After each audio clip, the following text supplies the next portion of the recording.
What's going on, everybody? Welcome to the goddamn show. Holy fuck. All right. What is going on, everybody? Welcome to episode number 24 of the Pre-Patch Podcast. Can I get some poggers up in chat, please? Poggers, Oh, boys. God. You shouldn't have told me. Poggers. Bro, Scruff, you know you shouldn't have told me. You should not have said. No, it's just 10 times worse hearing it out of your mouth specifically, though. Just- Hey, That's it. boomer. Yo. Well, what's going on, everybody? Welcome in. Why did you call my chat sluts, Bill? I called Scruffy's What host, so the hell? you gotta be original. I had to, and howdy ho. well, I guess I could have not approved it. I mean, I could have just said no, but anyway, welcome in, everybody. Like I said, it's episode number 24 and it's Wednesday. It's 10 p.m. Obviously, we are going to be here doing this live. Come hell or high water, sickness or in health, we come and do the damn show. We give it to you guys live. If you guys are listening to us live, thank you for being in our chat. If you're not listening to us live, or you need to leave the show, you can !podcast on all of our channels to get the link to the Spotify and or YouTube channel to go and catch the latest episode. Where are we up to? We up to 23? Yes? No? Maybe? We're up to 23 on YouTube. Oh, tonight, 24. Well, tonight's 24. So 22 on YouTube. 23 is coming up soon. okay. But on Spotify, we're all the way. Yes. Guys, we're the most professional show in the fucking world. I'm telling you right now. Slack. Well, in any way, you can click on those links and go take a look and check it out. There's way more than 24 hours on that on those. Yeah, right you, now, so you got No, no, plenty no. of episodes. No, Just I'm listen getting- to I another catch one. up. Oh, there. We're getting caught up. We're getting there. But in any case, if you are listening to us after the fact, welcome in. Hope you guys kick back and enjoy the show for the next hour, 2 hours. Hell, we may go 4 hours. Who fucking knows? It's Thanksgiving. We're all off tomorrow, so we can go as long as we want. No one's got to work. I'm not missing How that. dare food, you though. assume I'm off tomorrow? Bro, I mean, I'm not off tomorrow. I actually do have to work. I work in the streaming industry. I am off tomorrow. I work Christmas this year, so. Oof. Well, That's poop. that sucks. Anyway. Hospital workers, man. But in any case, we got a lively show, like we always do. And if you are participating live, thank you for being in the chat. You guys will be able to actually engage with us throughout the show. We like to chat with our viewers. And like I said, if you guys are listening to us on Spotify, come by sometime, take a look. And if you're able to or free at 10 p.m. Eastern every other Wednesday, stop in, join the chat so we can have you guys here and talk with you. So, but yeah, so I can't do this alone. And I didn't even know if I was gonna be able to make the show this week, but I was, I told these guys I made a commitment to them, so I was gonna absolutely be here. But I am so happy that I could make it. But I could not do it alone. I've obviously, who is farting? Okay, I thought I was buzzing again. I was like, God damn it, I didn't fix my shit. SpongeBob, isn't it? From the deep down or whatever. Do you know the episode that's from? I don't know if that's what it's called, but Oh my God. Focus. Anyway, Focus. why? Anyway. We don't need to focus. We don't need to focus. let's get back to Going. the show. I know it's from Family Guy. I know Meg. No? Pre-patch podcast brought to you by Tangents. Derailing. Dude, I mean, that's just gonna show you what kind of show it is gonna be tonight. That episode's called Rock Bottom, by the way, Scruffy. Rock bottom. I There wasn't it too is. far off. There it is. Yeah. So my crew: Enigma, Bill, Scruff. How are you guys doing tonight? Doing all right, man. Yeah? Doing Oh, good, you man. know, Doing good. Just Jay chilling, man. You guys have any? You're stealing my lingo, bro. Bro. I've been noticing that. Bro, Jay chilling saw, dude. I saw. Jay chilling, you know what it is, how it be.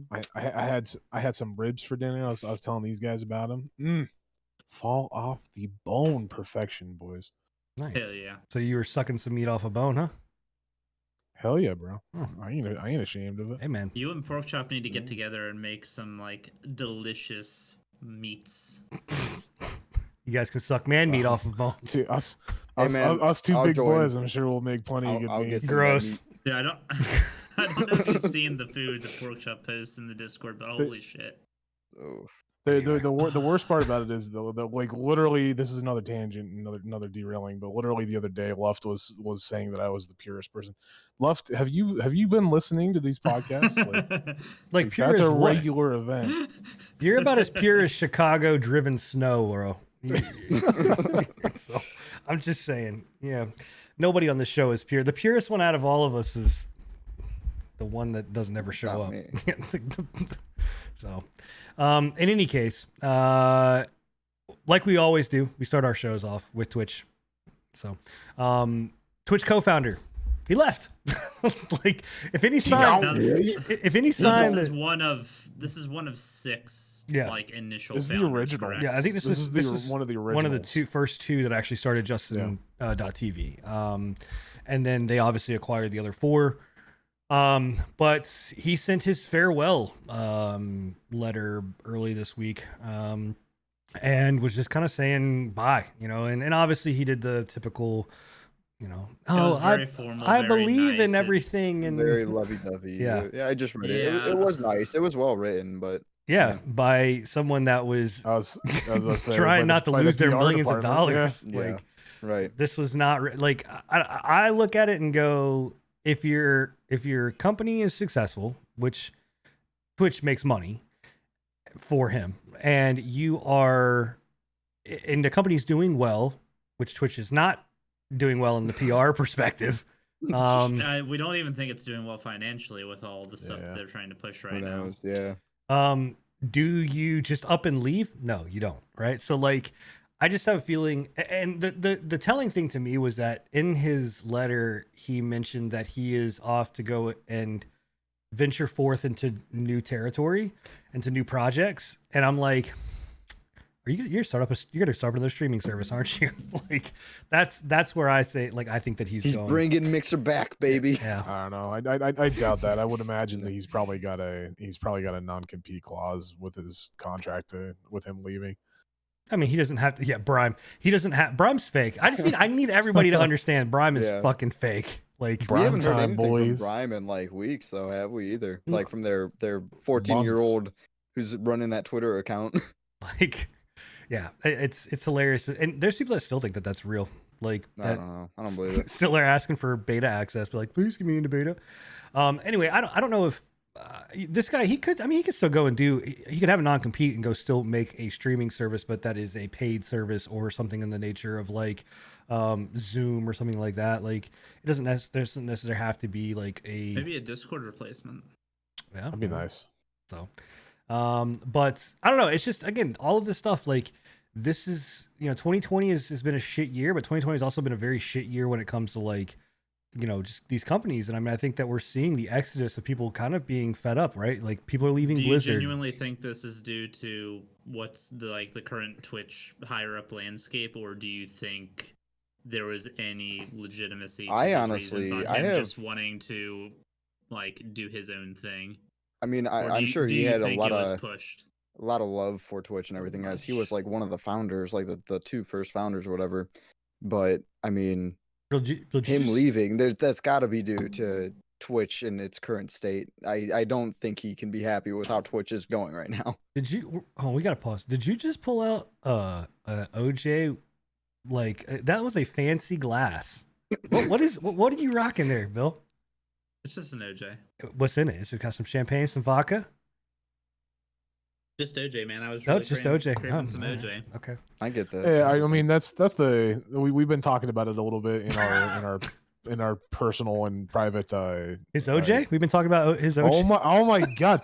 Stop derailing! Jesus fucking Christ! Tim's the one derailing this shit. I'm trying to get it back on track from that OJ fucking comment. Orange juice, not OJ. Not OJ Simpson. Oh my Orange God. juice. No, we know. We've been talking a little bit about the whole Twitch ecosystem in our private podcast discussion recently, and I've been our bringing it up private a little bit where I'm like, yeah, where I'm like, I don't think that they're doing well. Yeah. With as much as they're pushing these advertisements, with as much as they're pushing these deals with like fucking, we'll be talking about it here in a second, but the deal with Monster Cat recently, it just seems like they're doing bad, which baffles me because they don't have any competition really. Like, their biggest competition is YouTube streaming essentially, and Facebook, I guess you could say. Well, again, and neither one of those are, like I mentioned in that chat, neither one of those are really competitions, yes, it's a places you can go and stream, but I mean, Yeah. it's as much of a competition as I would say Hitbox or whatever else is, maybe a little bit more than Brime because they're actually real, but like it's not. I mean, it's not much more. The I think comparison YouTube to has the Twitch potential is to be drastic. a I mean, competitor if they Who? put more into the infrastructure. YouTube, I think they have the potential if they put more like effort into the infrastructure. Yeah, but into the live streaming. Their live streaming is clumsy. It's not even anything. Their main focus has always been their videos and always will. Well, that's be, the problem is that they don't care, and they're not. They've openly said multiple times they just don't care. They're not trying to do anything with live streaming there. Facebook is just doing it just because they bought Mixer. They needed something there. Facebook Gaming was a thing, but it's still like honestly, Facebook Gaming became a thing because of Oculus. Like that's all that really is like they could care less about the live streaming service. So for Twitch, again, you would think like Twitch, without competition, they would do something. They should be monopolizing at this point, right? But they should be hitting this hard. At this point, when you have no competition, Well, that's usually that's when you make big changes. Personally, in my opinion, when you have no competition, that's the best time to make innovation, right? Because you're the trendsetter. Yeah, but they're not. But you're expecting higher up, founders and decision makers to make morally ethic and sound decisions, and that's of a multi-million dollar company. That's not the case, right? We don't have Elon Musk running this bitch. This is someone else that's just basically running amok. And I think that this is what, like I said, the co-founder leaving, or one of the main first co-founders leaving this, I think that just shows a testament to that. It's not him being okay with where he's at. It's not him just being like, you know what, I'm bored. It's not him saying, I want out, right?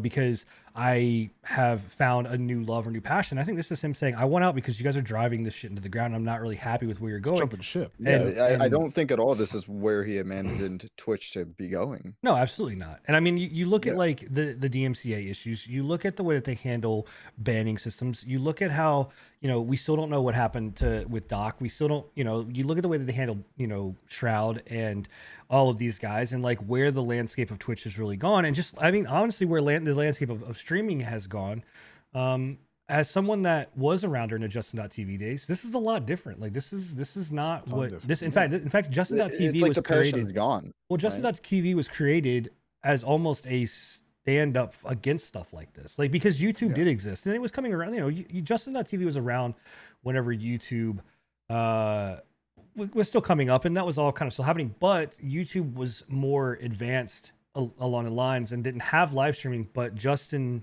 wanted to be something different. It wanted to be, it saw what YouTube was. It didn't like that. And it wanted to be raw interaction between people. And yes, there was some you could do a lot on Justin.tv. Like there were really, rules were there, but not really there. I mean, it was kind of like the Wild Wild West days. Guidelines. They weren't really rules. They were just guidelines. But they were still like a moral ethic kind of code that was there that you don't fuck with it, and you do what's right because you love what you're doing. Now it's just kind of the case of who cares, what I mean? Like who gives a shit, and Twitch can kind of do whatever they want and we're all at the mercy of Twitch. No, I mean, even the show, even what we do, fuck, my career is at the mercy of what Twitch wants to do.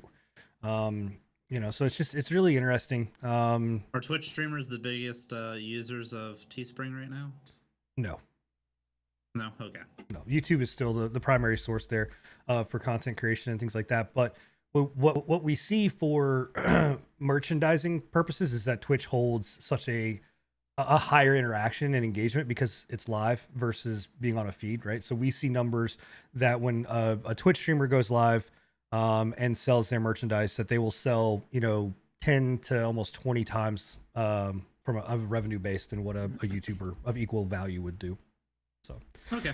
But anyway, but I don't know. I mean, it's just, and even like with Monster Cat, this Monster Cat and Twitch, like, this is another example of them. This is where I think Enigma is on the ball with how poorly is Twitch actually doing. This is really where that entire what I just said prior comes into play, right?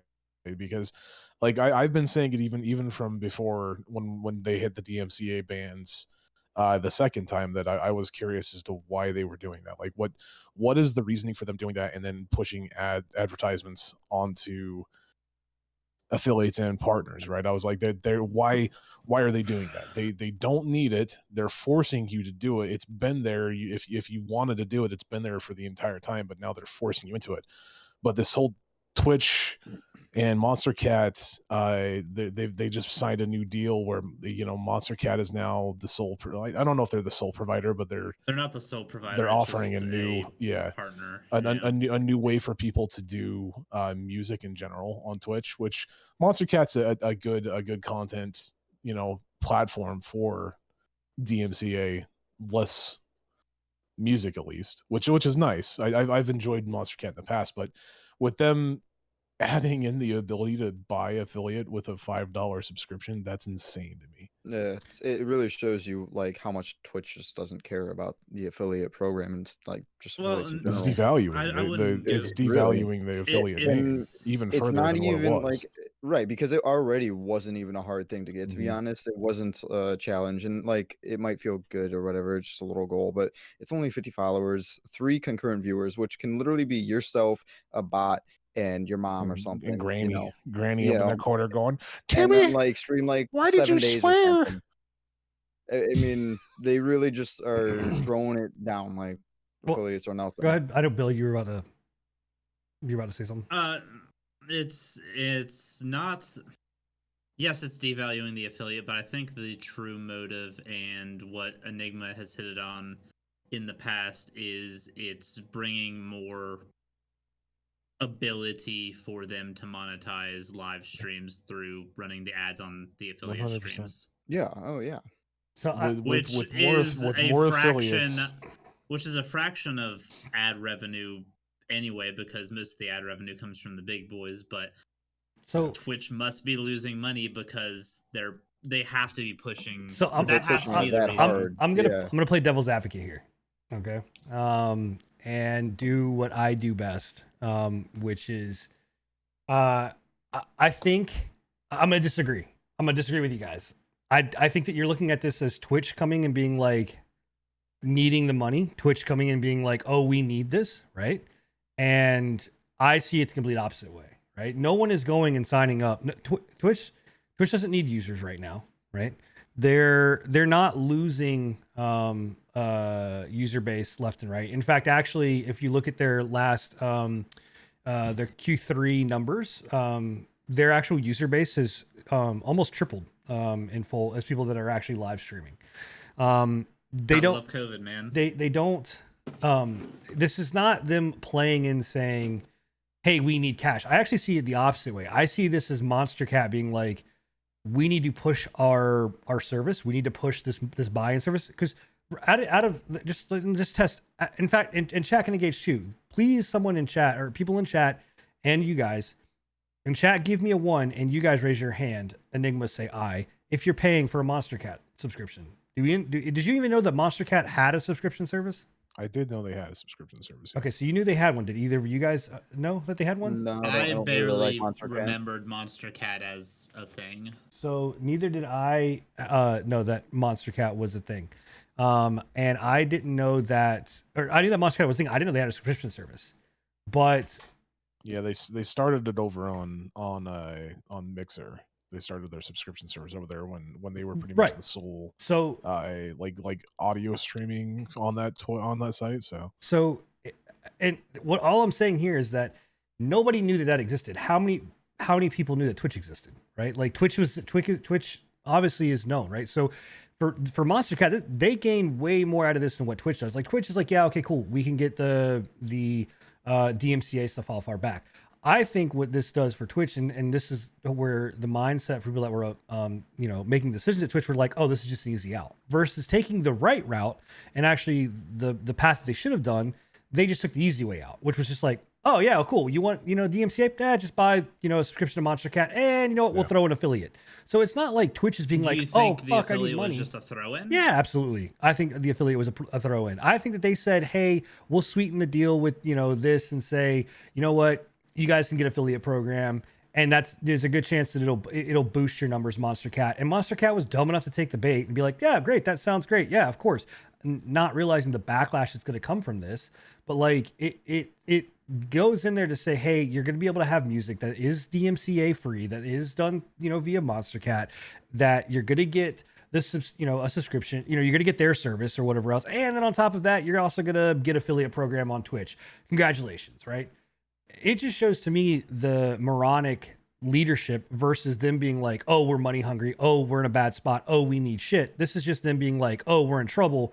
We're going to do what we always do and just fucking be dumb with the decision that we make and go down that path. Like, trust me, Twitch is not hurting for cash. Like, ad revenue money, like, no, they're not making as much as AWS and whatever else, but they're not hurting. Like, Twitch is in no way, shape, or form. I mean, they just sent fucking truckloads of shit to people's houses with like these tractor trailers filled with like candy and systems and consoles and gifts and stuff like that. Like, they're still offering contracts to people. Twitch is making more money than we will make, in 10 years time in 2 breaths. Like, it just, I think looking at this, I think looking at this is saying that Twitch is in a bad way and like, trying to pad their numbers to look better to advertisers is not a thing. I think that Monstercat is going and saying, oh, hey, we need something to pick up the service. It's not working. How else can we do it? We're going to go to Twitch. Even if this was supposed to be in like Monstercat's favor more of, I still feel like this is a shady, kind of shitty thing for Twitch to do. Because I still feel like their eyes lit up when they seen this deal arise, like just thinking of another way just to push more ads out still. Like, they could have given other things other than the affiliate status, because the only reason I could see them giving the affiliate status is because non-affiliates can't run ads, don't run ads at all. Non-affiliates absolutely can't run ads. In fact, non-affiliates are better for Twitch than affiliates are. Non-affiliates don't have they pre-rolls. Can still, they absolutely still have pre-rolls and they have mid-roll ads. Yes, they do. Their ads still get rolled. I got rolled on if I'm not mistaken, I think Clockwork's fucking thing, and he's not an affiliate. Like, I got ads. I got rolled ads on non-affiliate people because I'm pretty certain non-affiliates. I'm telling you right now, non-affiliates get ads rolled.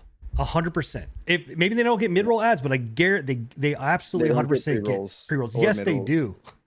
Okay, I'm telling you, like, I'm promising you, they get fucking pre-roll ads. In any case, like, this deal does not benefit Twitch at all from a ad roll perspective. Like, they can run ads. How can you say that though? Because it does benefit them. Yeah. Having a sudden subsect of people that have no access to mid-roll ads suddenly have access to mid-roll ads. You're telling me that doesn't affect Twitch's bottom line at all? No, they're not. Because again, look at it. How many people are we going to say?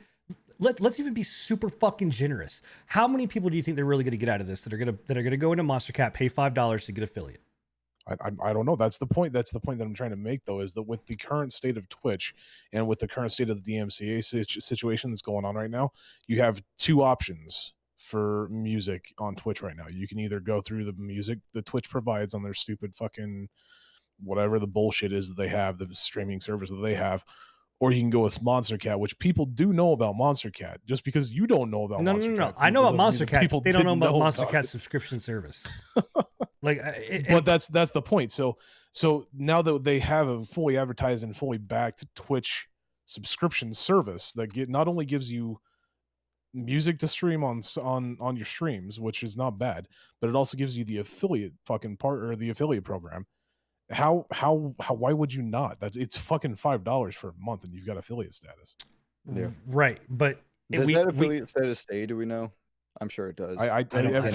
From everything that I have read, they literally just onboard you and you're done. Yeah, because it takes a lot to terminate. It takes like months. Like, I can't imagine they just give it to you and take it away.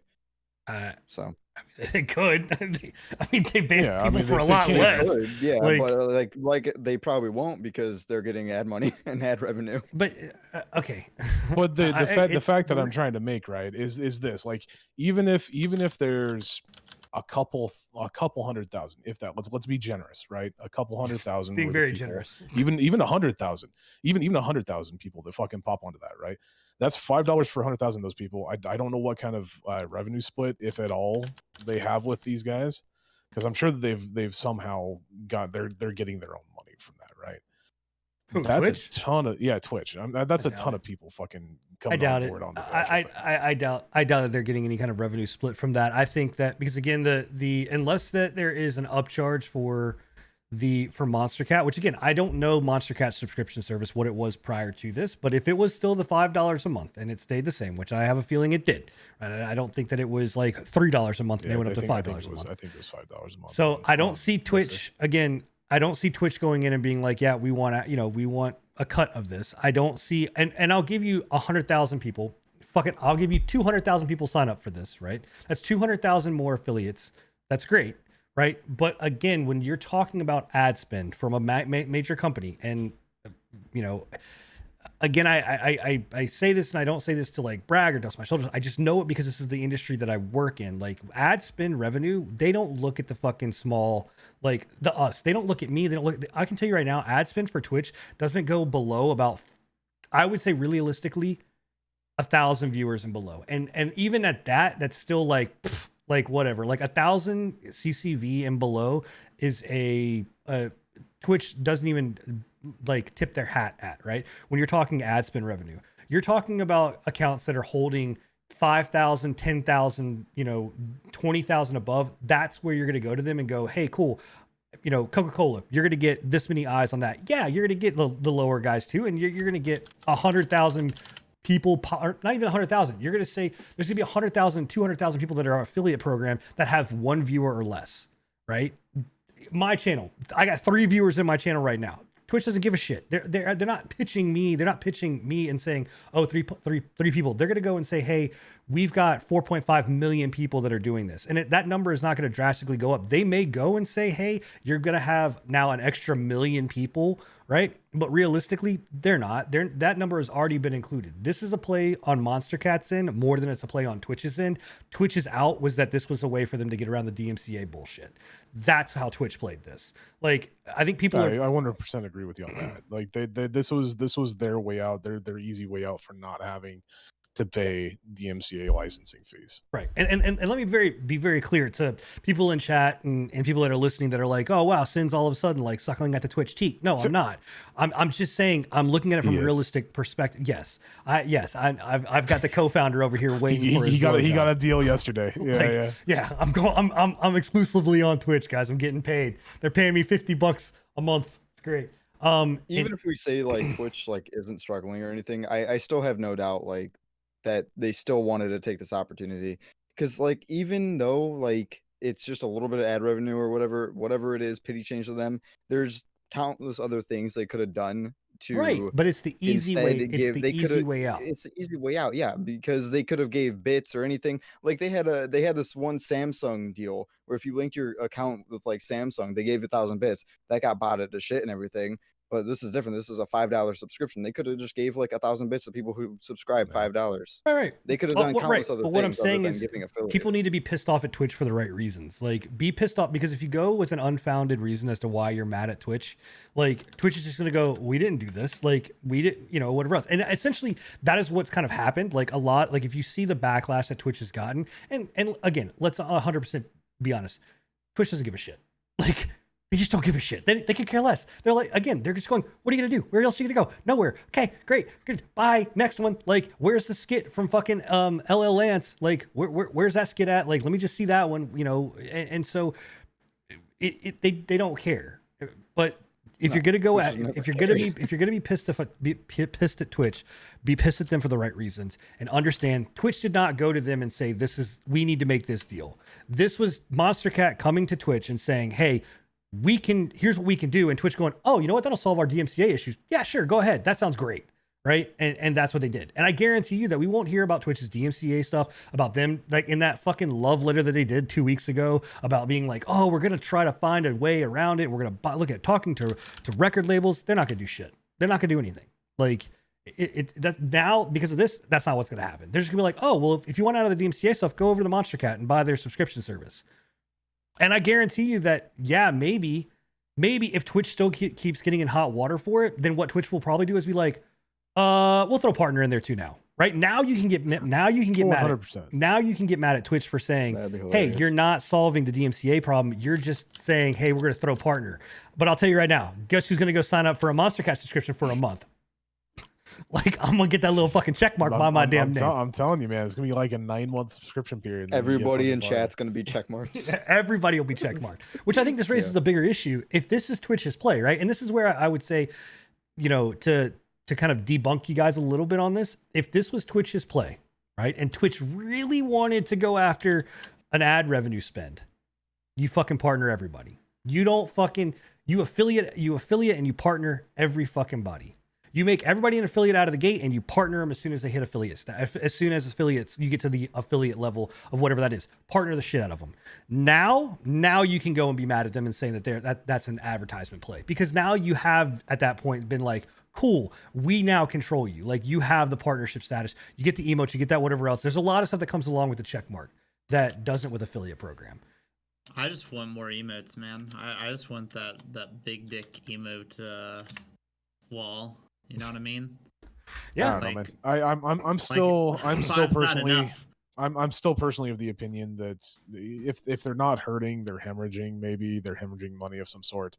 It can't be fucking cheap for them to be running this right now, especially in the current pandemic state that we're in. It's probably pretty rough on their servers, but you know, you never know. I don't know. I'm just saying. I think that with the recent push for them forcing both affiliates and partners into pre-roll ads and then this bullshit, what was it called, multiplayer ads that they introduced recently, where you can do like a interactive ad for like a couple minutes, and then all of a sudden you got 30 minutes worth of non-ad fucking viewing space, right? It just seems to me like they're trying anything in their fucking I still say, power. man, bring back fucking ads for bits, bro. Bring back ads for bits. I miss it, dude. I miss running fucking ads, sitting there running ads to get bits. Like, same, dude. You know, I mean, it was, and again, that's a lucrative system, but and again, and you guys thought we weren't gonna have enough to talk about, and then this is exactly what I'm talking about. Like, this just it just shows that Twitch is. This is why I don't think that Twitch is hemorrhaging. This is why I don't think that Twitch is doing bad when it comes to capital and money and things like that. Because if they were, they would be putting things like this in place where they're like, oh, hey, run an ad real quick. We need more ads. We got to run more ads. Like, we need people watching more ads. We're losing money on ads. Run an ad, give them bits. Run an ad, do this. Run 15 ads, get partnership. Once we start seeing that shit, now you're not giving them the credit where credit is due. This is just early game days. You know, this is not the end game. I'm sure that of course that's the case. Absolutely, you might see it. It's you're 100% right. And the person in chat that's saying that Twitch is slowing growth. That number, I know what number you're talking about, and that was accurate for 2018 to 2019. From 2019 to now, they have tripled in growth.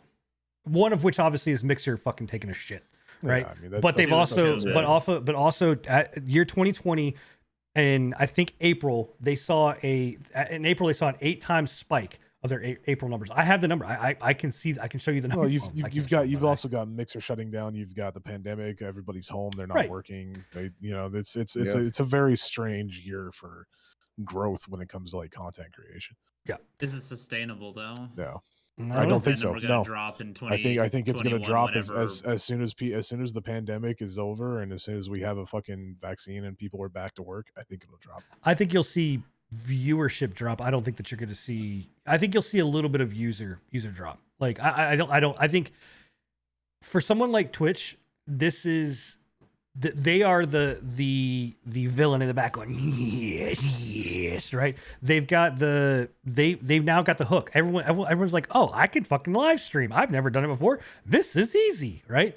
And people. Yeah, but how many people do you know that have had that mindset and then they drop it a month later when they don't get instant gratification? You're still going to have that drop off, but I think that drop off will be a lot slower in decline, comparable to post or pre-COVID saying, you know what, I'm going to start live streaming, right? I think it's going to be the same percentage of people dropping off. It's just the number is going to be larger because the percent of like the amount of people that started is larger, but it's still going to be the same percentage of that initial. What I'm really interested in seeing is I want to see the comparison, and I may pull this and actually do this because having access to these reports, like I want to see the comparison of people that are actually that went full-time live streaming post-COVID, right? But that weren't there pre-COVID. And what does that drop off look like to the comparable to the people that signed on and started doing it there? Because I think that you're going to have a huge amount of drop off of people that were like, oh, I could do this full time. And it's like, yeah, that's because everyone's at home watching. They don't have any shit to watch, right? They're like clamoring for anything. I mean, for God's sake, The Queen's Gambit is the #1 watch fucking thing on Netflix right now. Do you want to know why? It's not because anybody gave a fuck about chess. It's because there's nothing else to fucking watch on TV. Yeah. Like they already made it through they already made it through their Netflix queue. Right. I like that. I mean, it's the same. It's the same reason that fucking what's that stupid tiger, the Tiger King, the whatever Tiger else. King. Like same thing. So the thing that I want to see, and this will be the last thing that I really talk about because I think we've covered this pretty extensively. The one thing that I want to see is if they continue with these just mishaps and these fuck ups left and right. I'm almost curious to see how many people are willing to just leave and then go and check out like Facebook or YouTube instead of sticking to Twitch, because I know your opinion. Yeah, you know mine. And I agree with your opinion, but the fact of the matter is that yes, YouTube is a viable option. It's not a good option, but it is a viable option. Yeah, that's what I was saying earlier in the week as well. Viability is there, even if just it is like a significant step down. It's still something. I think slowly. I mean, whether people go there and stay there, I don't think so. I think they'll go there and probably eventually come back. I'm also curious to see if this spawns any other competition, because like again we've seen it with quote unquote Brian, right? Everybody was clamoring about that because they were starved. They were like, we want a different option other than Twitch, right? True. Who's gonna fucking do it though is the question. And if this co-founder leaving didn't get a non-compete clause, or he somehow does something different and starts a streaming company, I'm curious to see what that does. Well, and this will be my last thing. The problem with that is that it is atypical Stockholm syndrome, right? That is exactly what we are as fucking viewers. Like, how many times have you seen a dog that's been, kicked around or whatever else and abused? You open up the gate, they can leave, right? They can run free, they could go or whatever else, and there's a house next door that's a completely viable option, but they don't go over there. Why? Because they're it's too timid, they're too afraid, they're too whatever. I mean, so yes, it's a viable option, but people aren't going to go live on scraps when they can be at a table that they may get less scraps than what they would out on their wild. But there's a table sitting here that's got turkey and ham and food or whatever else. They're not just going to openly leave. And the reason that you have someone like Dr. Disrespect over there, you have Courage JD. Like, Dr. Disrespect is a fucking huge name. Out of anybody that you could have pulled to your platform, you pulled Dr. Disrespect, and your platform still is garbage.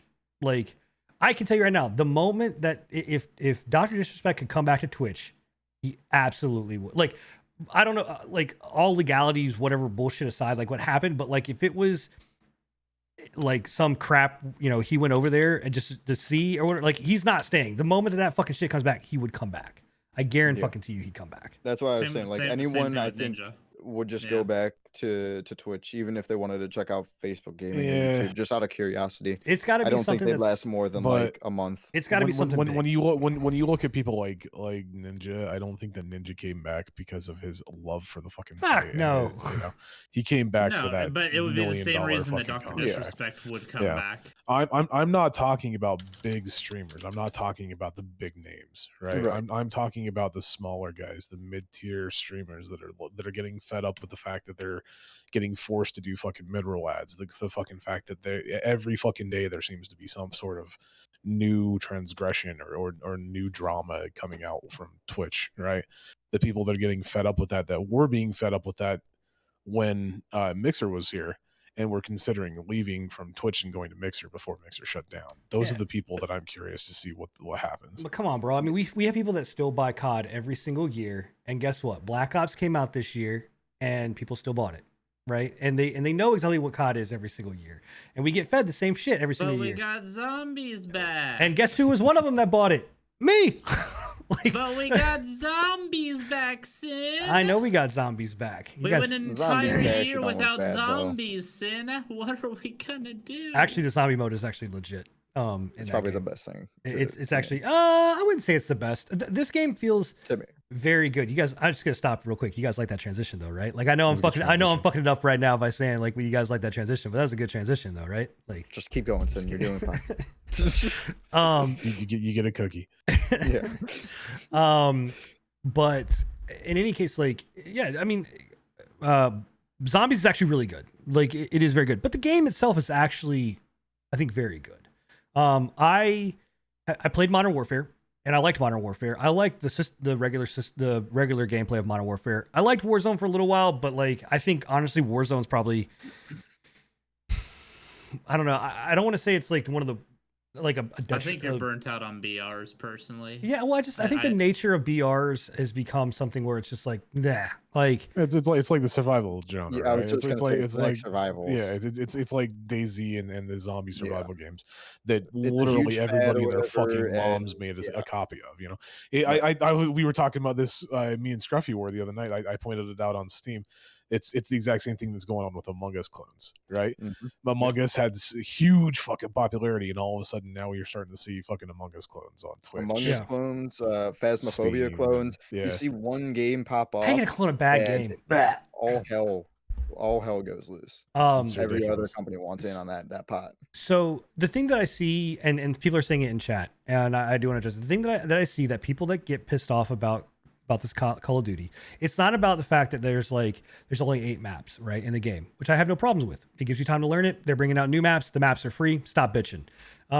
You know, it's not that there's guns that are overpowered. Actually, I feel like this is probably the most balanced guns out of all of Call of Duty that's ever been done. I've actually heard the exact same thing. I've heard nothing but good things about the gun balance this time. There's no MP5s and M4s like there were. MP5s are still powerful. The MP5 is OP. Yeah, MP5 is still powerful. I haven't played the game.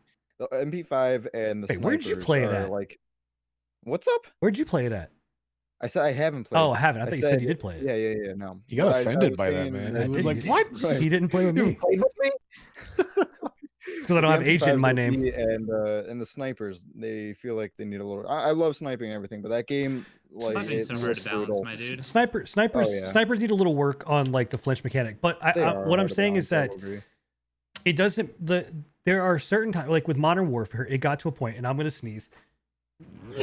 It got to a point where there was it just the meta of it became this meta of guns, right? It was just like, oh, you've got to use this gun, right? And that's what's going to be, and that's where BR is right now. It's like everybody has the Kilo, everybody's got the Brewer, and that's it, and that's all you see, right? And it's just like, oh my god, this is fucking boring, you know. But in this, you see in the kill feed, you see a lot of MP5s, right? Which is normal. MP5's always been that kind of good to like base gun. I don't understand it. But like, game. Well, it is. It's just a well balanced gun. I mean, if knowing MP5s, like knowing the rounds that it takes, like it's a very good round. It's very fast. It's very low recoil. Like in real life, I mean, it's a phenomenal gun. It's why Spec Ops, like that's a gun that they go to. That or the M4 if they need something with more stopping power. But it's just in games. I'm tired to see it. But it's repeating. But there needs to be fixing and flinching. But here's what I'm gonna say. Right, everybody keeps talking about skill-based matchmaking. And I think me and Bill are gonna agree for some, like at least especially on a shooter game. It's very rare that we agree. I have a feeling we will too. Please, for the love of Christ, get the fuck over bitching and moaning about skill-based matchmaking. If you're not good enough to play in the bracket that you need to play in, and you get put in a bracket with a bunch of sweats and you can't handle it, well, guess what? You worked your way up there. Quit bitching. Like that's it. And like you're ruining the game. The sweats that you're paired with do end up dropping you, you're gonna be put into a tier. Like it'll eventually, like after 100 some games, you'll balance into your role. You'll be with. Let me preface real quick. I'm not attacking anybody in chat because it's not like you're the only ones that I've seen. Like your message, and you know who you are, is not the only one that I've seen this. I've seen it all over Twitter. People that I follow, stuff that I get in, like in games that I get in, or in in streams that I get in. They're just like, oh, fucking skill-based matchmaking is the worst fucking thing of Call of Duty. It's like coming from a person. I'm not very good with shooters, right? I've never been really. I mean, I was back in my day, but I'm not very good with them now. That's to me, skill based matchmaking is good because when you don't have skill based matchmaking, and I get put into a fucking team of competent players, I get fucked hard. So hard, and it just ruins the experience for me. Not only that, but I feel like it also helps you improve. It does. Your own gameplay. You know, like, you get better by facing better people. So you know what I think really irritated me, and this will just show you, so I'm not singling you out in chat. I'm watching Tim and Tatman stream, right? And he's huh? Oh, Timmy. So I'm watching Fat Timbers, right? And we're sitting there watching, and I'm sitting there watching him, and he goes, skill-based matchmaking in casual games makes the game not fun. And I go, wrong. That makes the game not fun for you. You want to know why? Yeah. It's because you go and you spit and you have a job that you're playing 8, 9, 10, 12 hours a day of COD. And what do you do when you get in these lobbies with kids that, you know, are worse than you? You shit on them. And what does it do? It makes your fucking view count go up. It makes your ego get stroked. It makes your YouTube videos look better. Makes your EP or whatever else. And so you look good. But guess what happens when you get into a casual game where SBMM is kicked on and you're in there with sweats just like you? You get your shit kicked in. And now guess what? Your viewership drops, your sub count drops, your YouTube subs drop. It just doesn't look good for you, because now in actuality, you don't have to be good anymore at the game. You just have to survive. So guess what? Like, SBMM is a good fucking thing. Learn to play better. The whole entire world has SBMM. Life is nothing but SBMM. If you're not up to the skills, you're going to get fucking put out in the streets. Life just isn't gonna bend over backwards and give you fucking chill lobbies. Like, I don't know. I equated. Sorry, go ahead. Go ahead. No, go ahead, man. That was the biggest thing I wanted to bring up, and you kind of hit the nail on the head. Is it's not for exactly the people that are good at the games being put into, like, or the people that aren't good at the games being like, oh, they have a few good rounds and now they're against sweats and they get shit pushed in. If it wasn't that way, they would be getting their shit pushed in a lot more frequently by randoms. Definitely. But it's the people that are really good at the game that are bitching the most because they don't get stomp lobbies anymore. Yeah, do you know? So that's what I was gonna say right there. It just seems to me like it's people taking advantage of the fact that the systems are built in their favor, right? So they're skilled. They're getting put into implementations with games with people that are not skilled, and they're just like, okay, well, that was an easy game, cool, fucking let's pop another one. You know, it doesn't challenge you as a player, and that's one thing that I don't understand about. Isn't that the whole point of you playing a skill-based game, is to challenge your skills? They're looking for those 50 kill lobbies, and then they get dropped down to the lobbies where they only get like 20 kills, and they're like, what the fuck's wrong? Like, this isn't right. I fuck it. I've been on some. I'm taking some medication. Not any painkillers. I'm completely lucid, but I'm just feeling. I'm feeling real fucking. I'm feeling irie, right? So I just want to chat with chat on a couple things. And I'm not going to call your guys' names out. I'm just going to chat directly at you now. Some of the stuff I'm seeing is where you're saying that SBMM sucks in games of COD because it ruins the experience with casual players. And you're level 40 and you're getting there with a prestige lobby. But that's why SBMM exists, is because if you are that, the likelihood that you are going to get put into those sweat lobbies is extremely lower than if you were not. SBMM is going to put you into places where you need to be placed, which would in turn make your playing, your playtime better. If the idea that SBMM works in only one direction, where it's, oh, if I am shit, I'm getting put in with really great players and I'm just going to get shit on. No, that's not what it does. Like, you're only looking at it from one perspective. The other perspective is that you are a shit player and you're getting matched up with other shitty players. So like, your enjoyment of the game should be on level with where you should be. I mean, if SBMM is turned off, then that means you're going to have more chances of getting in there with people like me who, like, I actually play the game very well. And I usually go like positive, and I usually run the map when it comes to like objective based games. Like, most of the games I was playing, kill confirmed, it's a match to 65 tags, and I'm like grabbing 42 of them, right? That means that I've stealing your teammates' tags. Yeah, right. I'm just saying, like, you're gonna get in there with a sweat like me, who I'm gonna take it very seriously. Or why do you think I don't, like, I go into Rainbow Six, right? Like, I get into Rainbow Six and I'm gonna get completely dominated.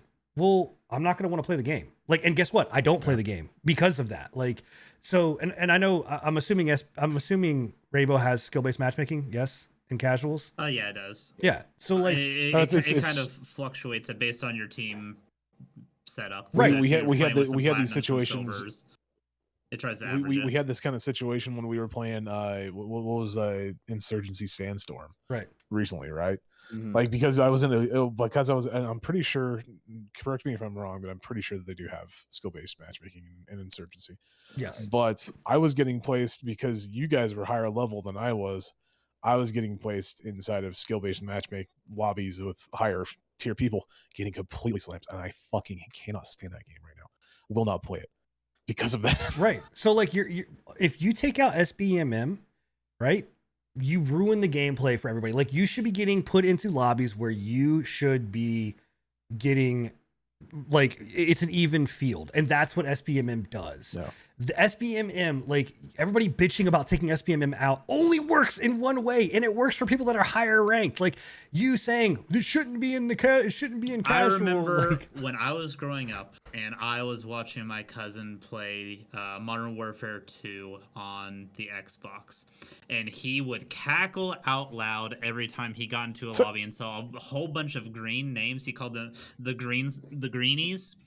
Because he knew he was going to nuke that game. He knew that was the game he was just going to run the floor, get a nuke, wait until the last second when his team was losing, and then pop the button. Yeah. Just to make everybody feel bad. Why do you think that that pro players, whether it's League, whether it's whatever else, they don't play in those lobbies to get better? They go and they play in like their little groups of pro players to get better. Because if you don't have SBMM, then guess what? You're not playing against the people, right? You're just sitting there going, I could just shit on these people all day long. Like, it's just not fun. Like, so I'm kind of with the people in chat on this one aspect though, where if they want, I think having like an arcade lobby where skill-based matchmaking is turned off, because that's essentially what people are asking for when they don't want skill-based matchmaking, is they want more of an arcadey style feel where it's just a fucking free-for-all of ranks and skill levels and all that stuff. Yeah, I think as long as it's an option. Mode, yeah. The only reason that I think people wouldn't do that is because it's going to split up the player base. Exactly. And it'll make queue times longer. Right. Yeah. I would want to see how many people went to that arcade game mode compared to the casual game mode. Well, if they did do something like that, we had like I think that like honestly the new way is skill-based matchmaking. I don't think, even if it's like a nostalgic feeling or whatever, I think that without that it's just like the older generation of shooters, and I think we've grown past that. So maybe it's fine to have like another game mode be non-skill-based matchmaking, but I think now all game mode should be, or at least the main game mode. So I tweeted this out before, and I'll say it again here live. Bitching about skill-based matchmaking is only for people. It only benefits content creators. That's it. Like, and you can fight me on it. I'm telling you right now, it only benefits people that want to make YouTube videos or clip them and be like, oh, I got a nuke. Well, congratulations, you ruined some person's game, right? You made it so people don't want to play. Like, that's just it. And I do agree. Like there should like a rank system or a ranked mode is definitely better. And we had that system in not Call of Duty, but in Halo. Halo 2's fucking matchmaking system, in my mind, was one of the best matchmaking systems that's ever been done. And it was that number, like you saw it, whenever you had that number beside your name, and everybody that played Halo 2 knows exactly what the fuck I'm talking about. You had that fucking number, and that number beside your name dictated exactly what rank you are and how good you were. Right. And when you played, you knew if you got matched up against someone that was lower number than you, well, you're a little bit better. You had a little bit better stuff. Right. But you then also had the casual mode, and most of the time, you know what that casual mode was? Just a bunch of buddies dicking around.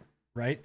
So I would say you guys can get your SBMM split, but I'm telling you right now, it's not going to work the way that you think it is. Like, learn to like SBMM, get over it, fucking pull your pants up, wipe your nose. This isn't fucking 2008 anymore. It's not Call of Duty Modern Warfare 1 and 2. Like, get over it. It's now time to move on. You have to play with people that are just as good as you. They're not going to give you a participation trophy. You're not going to get into a lobby with a bunch of shitty other players. I'm sorry. Like, unless you are a shitty player. And then I think that's it. I think 100% is the problem is that it's like when you get in a room full of shitty people, you're just like, oh fuck, I'm also one of these shitty players. Like, that's the problem. You also need to realize that with a skill-based matchmaking system, you need to put in like a little bit of time for the game to balance you out properly. Yeah. Like you're gonna have games where you potentially get carried and it boosts you up. You're gonna have, if you're at a lower skill level, a lot more games where you get shit on and it pushes you down. But you're gonna need like a 25, 50, maybe depending on how tight the skill-based matchmaking is, 100 game like window before you actually settle out where you need to be.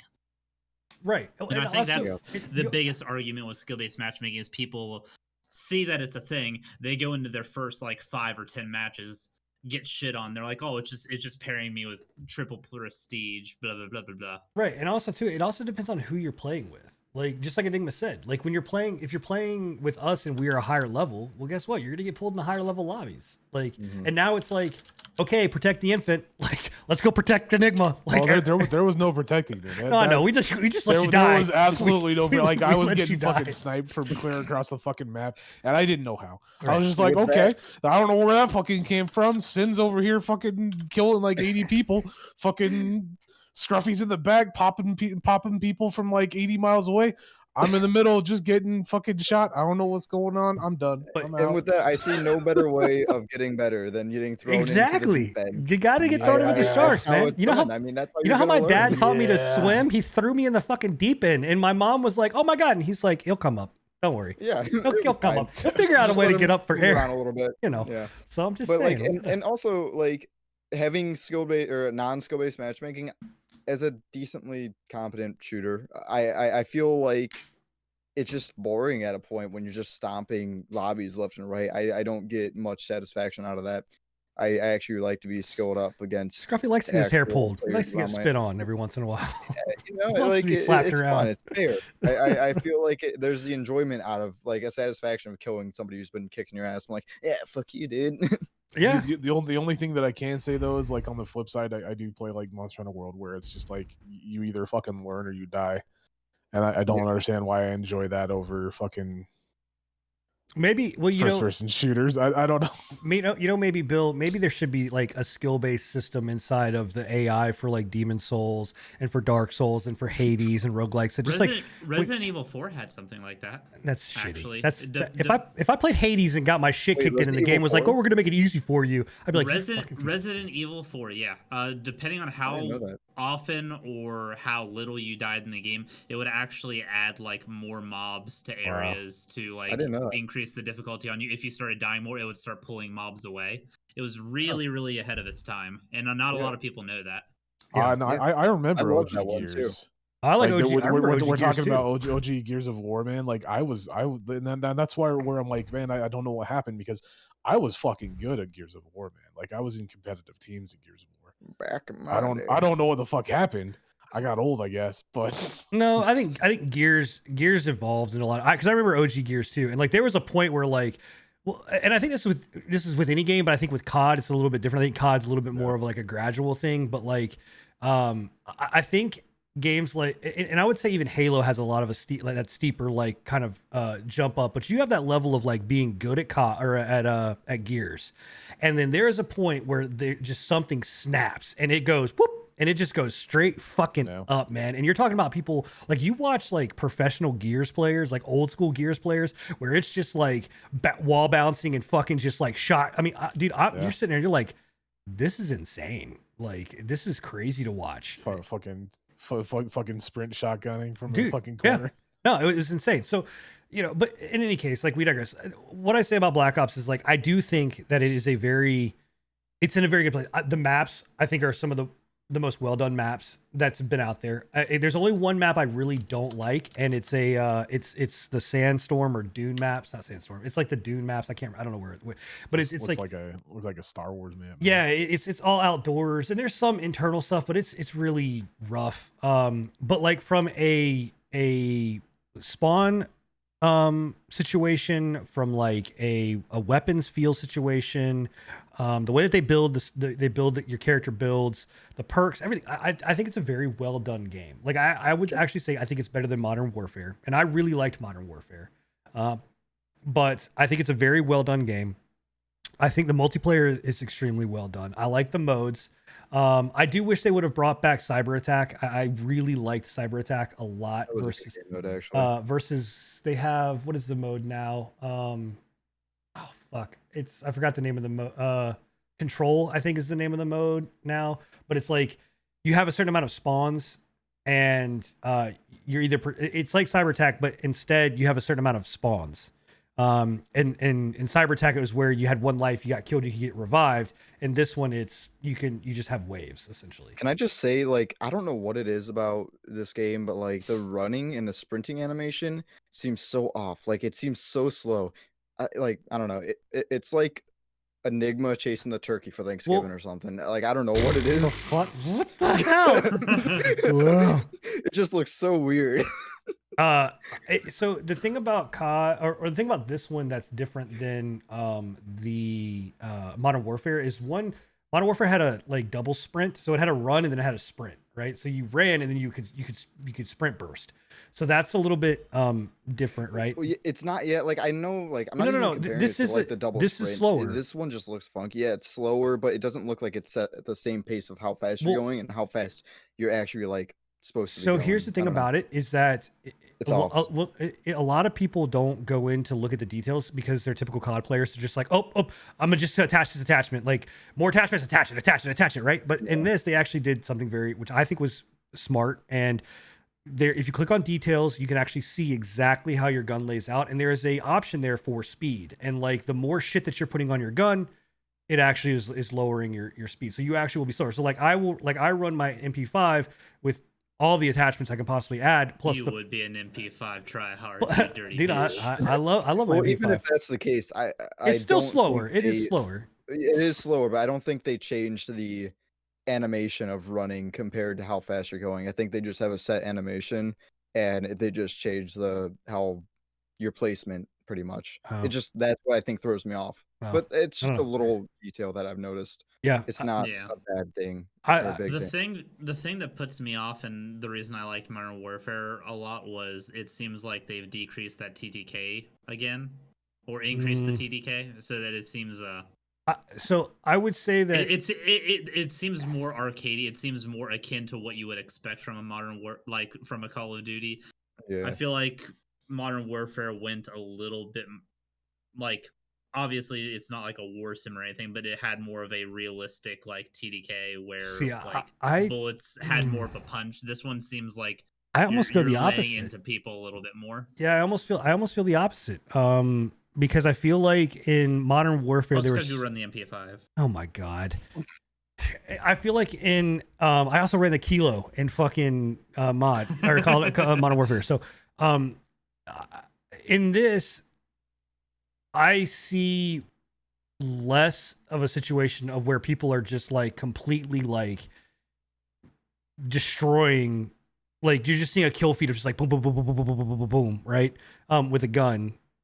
Versus in Modern Warfare where like I could sit up in a spot and just like wreck, right? I mean, I don't know. I think I like when I boot this game up and I play it, I feel more of like a more firm grasp and understanding of like, yes, I deserve to die there. No, I didn't deserve to die here. Like, or I got the kill here. I deserve that kill. So like, you know, where in Modern Warfare, I was just kind of like, bro, there's some times where you should have died and I shouldn't have. Like, so, and I can remember playing on that map, playing on certain maps there and just being like, this is bullshit. In this, I don't feel that as much. Now, again, granted, I played a lot more Modern Warfare than I have played in Black Ops right now, but I feel like I feel like this is a more balanced version of COD. So, no, I getcha. Yeah, but I don't know. I also think people feel like it's a little bit of a step back because while the customization and stuff is good, it's not nearly as extensive as it was in Modern Warfare, and I think people were expecting that level of customization to be the norm, and it's just not. Man. What I wonder is just what are people fucking like? You know what I want from a COD? I want a good fucking even if shooter. People were only running the same, like each gun had the meta attachment build and everybody was running that stuff. They still want the mid to low tier options just to have Yeah. like. I don't know. The game had it. It's insane to me because I just see like if I had to develop for Call of Duty, if I was Treyarch or Infinity Ward, I would just be like, I don't fucking know, man. I don't. What do you want? Like we go super futuristic, you fucking can't stand it. We go back in time, you fucking can't stand it. We add this like the storyline, which I've heard the campaign in this is fucking amazing. People are bitching. They're just like, it's not a normal COD. I'm like, oh my god, dude. Like, fuck me, man. What do you do? I don't know. But I think it's good. I think it's well worth it. Wait for fucking 2 days. It's gonna be on sale. I promise you. I almost guarantee it'll be on sale Cyber Weekend. But at least for the zombie mode. Zombie mode is fucking great. Like the zombies is great. Yeah, the zombies looks dope. Honestly, that's COD's zombie mode has always been amazing. I honestly wish that they would just fucking bring out, with the exception of Infinity War. Yeah. I didn't. I mean, it looked fun regardless too. Yeah, that game was. But I do wish that they would just come out with the fucking zombie mode and just call it like. Yeah, that'd be great. Just call it whatever and fucking just bring out a zombie mode for a version that you could just buy separately. And have you guys? I don't want to spoil it, so I'm not going to say it. But just have you guys seen the Easter egg in the zombies? No, I've seen what you have to go through to get it, which is fucking insane. But I've not seen it. Yeah, you got to check it out. Like, I don't want to say anything because I know a lot of people like finding Easter eggs and hunting for them, but it's hilarious and what they did is awesome. So 10 out of 10. Wait. Is it the one thing I'm thinking of? Is it? There's dancing involved. Yes, I have seen it. yes, I have seen it. That's actually good. There's actually a bunch of Easter eggs in the zombie mode. But if anybody does pick it up, please let me know. I need people to play with, like, because it's kind of boring. I don't want to play. I don't want to play zombie mode by myself. And I don't want to play zombie mode with randos. So if you do get it, let me know because I would like to play zombie mode with people. So another game that released that comes out every couple years is the World of Warcraft expansion. So yeah, they did this one pretty good. Finally, Blizzard actually did it good. Hold on a second.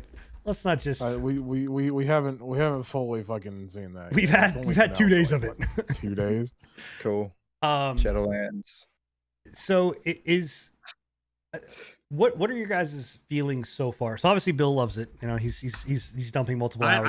I love watching WoW. Like, you really want to know my feelings? You have no clue how much I actually enjoy just like watching WoW while I do something, just having it on the background, just looking over, seeing somebody flying around on a fucking hippogriff, and I'm like, yeah, bud.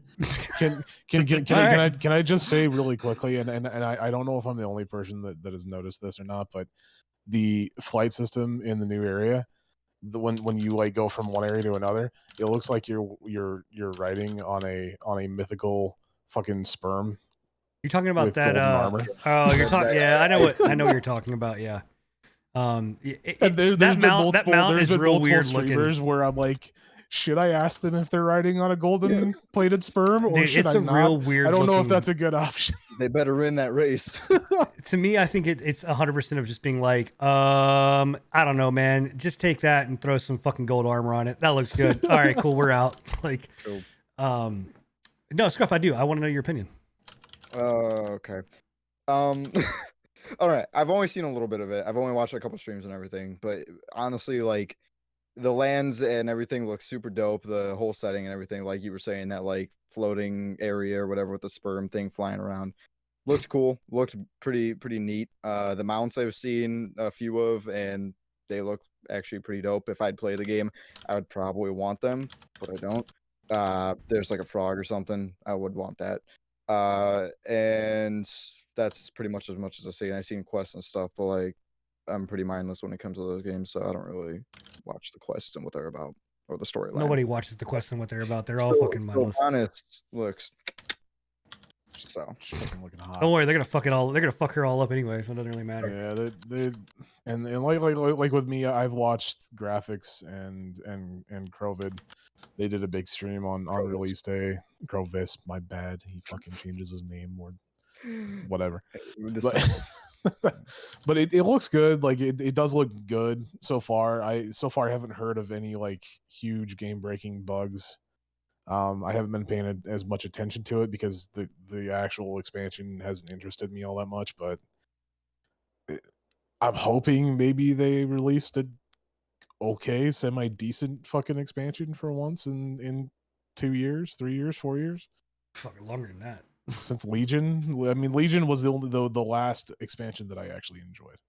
So I think I'm happy for people that are enjoying the game, right? Because it's been a long time. Yeah. BFA fucking sucked. BFA started strong and just went to shit real quick.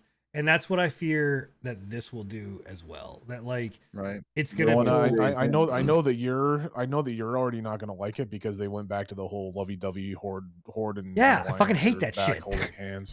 Honestly, watching people play this, I'm like, I want to go back and play classic again. Like, I still want to continue my classic runs. Like, but the thing about this that I'm concerned about is, again, I think the areas look good, right? Yeah, I think that they, as far as like actual update to the game, the characters look amazing. Like what they did to that character creation tool is fucking insane. The last time that we went back when we were playing classic, I just downloaded it just to check out what was going on. And like the upgrades to the graphics engine is really nice. It's made everything a lot more higher fidelity, it seems. Yeah. Yeah, 100%. Like the character creation does not look like WoW anymore. And like it's not as in depth as fucking like BDO or anything like that. No, Black Desert or anything like that. But it's definitely a lot better than what it was. But what I've seen of is a couple of things. One, I don't know why we keep getting these weird fucking stat squishes of being like, no, we're back to 50 and you got to go to 60. It's like, Jesus Christ, nobody cares. Like, because they got to handle the power creep. That's the whole thing. Yeah, I don't know. It gets to a point where the I mean, I can fucking log gets too powerful, right? and then they're like, well, fuck, we're having a hard time designing content for this power level, so I guess we just gotta squish everything. I don't know, man. I can log into EverQuest and be like over. level 278 or something by now. I just don't see why it matters. But the other thing that I have an issue with, where I think that this is going, is I don't think they released enough content. Right? I think that the game, they never do. I think it was definitely rushed, and anytime that happens, you've got people like even hardcore players are hitting level cap like extremely fast. It takes like 5, 6, 8 hours mainly to get to level 60, right? And then once you get to level 60, I think the first level 60 hit it in like 5.5. Right. Like that's very quick. If I'm not mistaken. You know what I mean? And so you now are at a situation where like, okay, well, now that that's done, what do I do? I have to grind mythics, but they introduced this thing called Torghast, right? Well, the problem, and I'm going to be interested to bring this up later on when we talk about Godfall, because it has a similar thing. Torghast is a single player based roguelike system where like you go and you is it the tower? Yes. Yeah. And you go and you just continue to go up and up and up and up and up and up and up. But it's single player. Like the point of a massive multiplayer online game is to play with people. Yep. But I'm playing, they moved again further away from like the engagement with people and said, oh, you can play this by yourself. Right.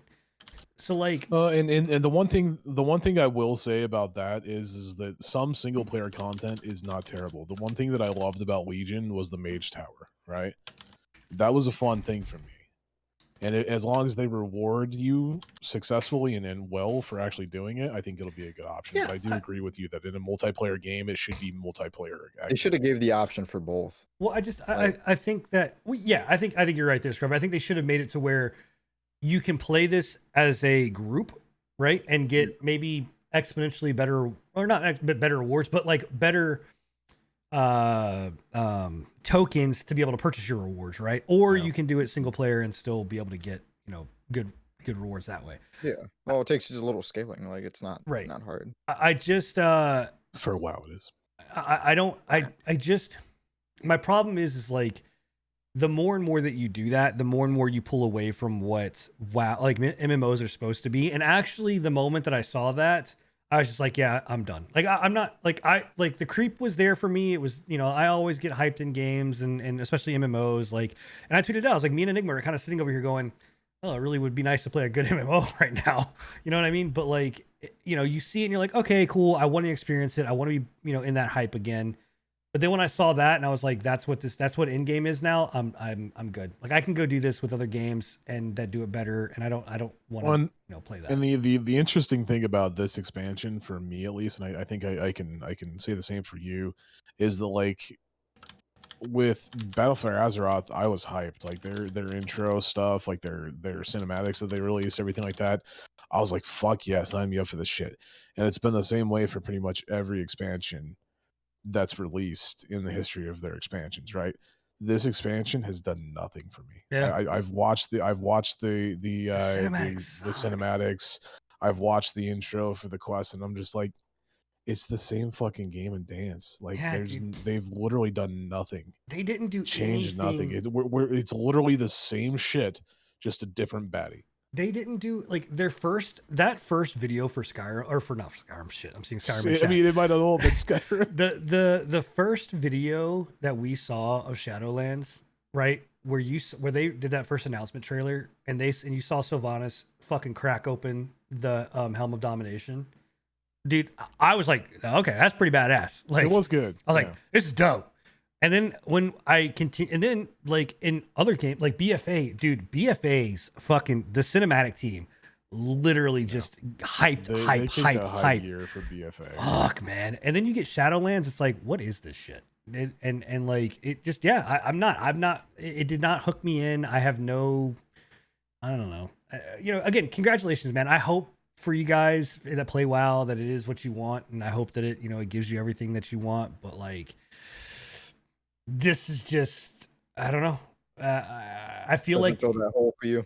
I feel like it's time. It's time for something. And I think Asmongold said it really well. It was like, look, this is it. He goes, this is, if this does not succeed and they do not do well, right? You've got games like Ashes of Creation. You've got games like Pantheon. Maybe. You've got games like, well, no, what he's saying is he will be playing Ashes of Creation because he will have access into that, right?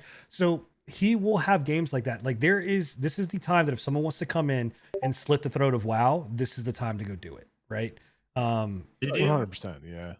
So I don't know what that will look like, but I hope that it does come true, man. And you got you've got all these people that left Blizzard. I mean, people to this day, one of the it wasn't the lead, but it was like the fourth in charge for balancing optimization just left. Yeah. We just had one of their lead designers leave, not but like a week and a half ago. Yeah. Well, I mean, I'm talking about today's one of the fourth in charge of balance optimization around skills left. He left Blizzard. And I mean, there was that one guy who's making his whole own like gaming company. What was it? Dream something? Come on, Dreamhaven? Yeah, Dreamhaven. Yeah. So who knows what they're gonna? You think they're gonna come out with an MMO? I mean, that's in his blood. Yeah. Like that's what he does. Like so. The thing is that like with that lead designer that just quit, like he made a big video recently where he kind of detailed why he left. The standard bullshit that people do. They think that their shit's amazing, but regardless, there was some good shit that came out with that, right?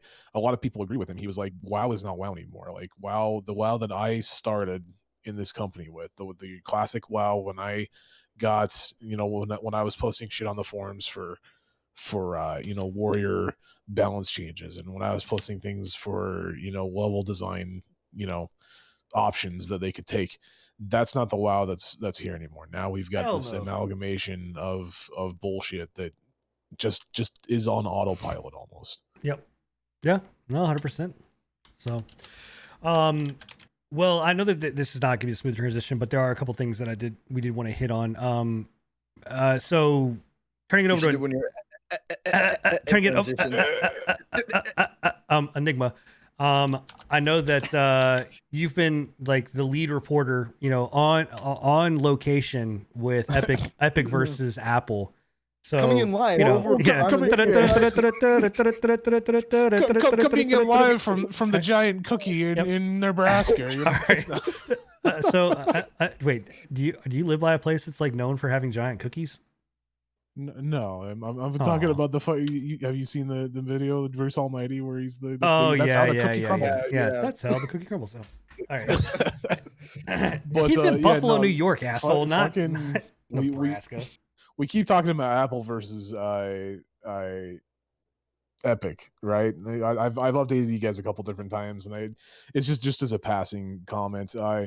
We had some new news come out recently that basically Apple has more or less bid the bullet and decided, okay, we're gonna I think, at least if I remember correctly, I'm pretty sure they reinstated Epic's account, so they're now able to be back on iPhones, but the problem, the one thing that makes me laugh, and it continues to make me giggle, because anything that fucks over Epic makes me smile. I know it's fucked up, but it's true. Nope, it's because not. I hate Tim Sweeney. They did that whole thing, and the reason why Epic first did this was because they wanted a better split for revenue split for V-Bucks or whatever it is, their currency, right? Well, Apple was like, okay, we'll let you back.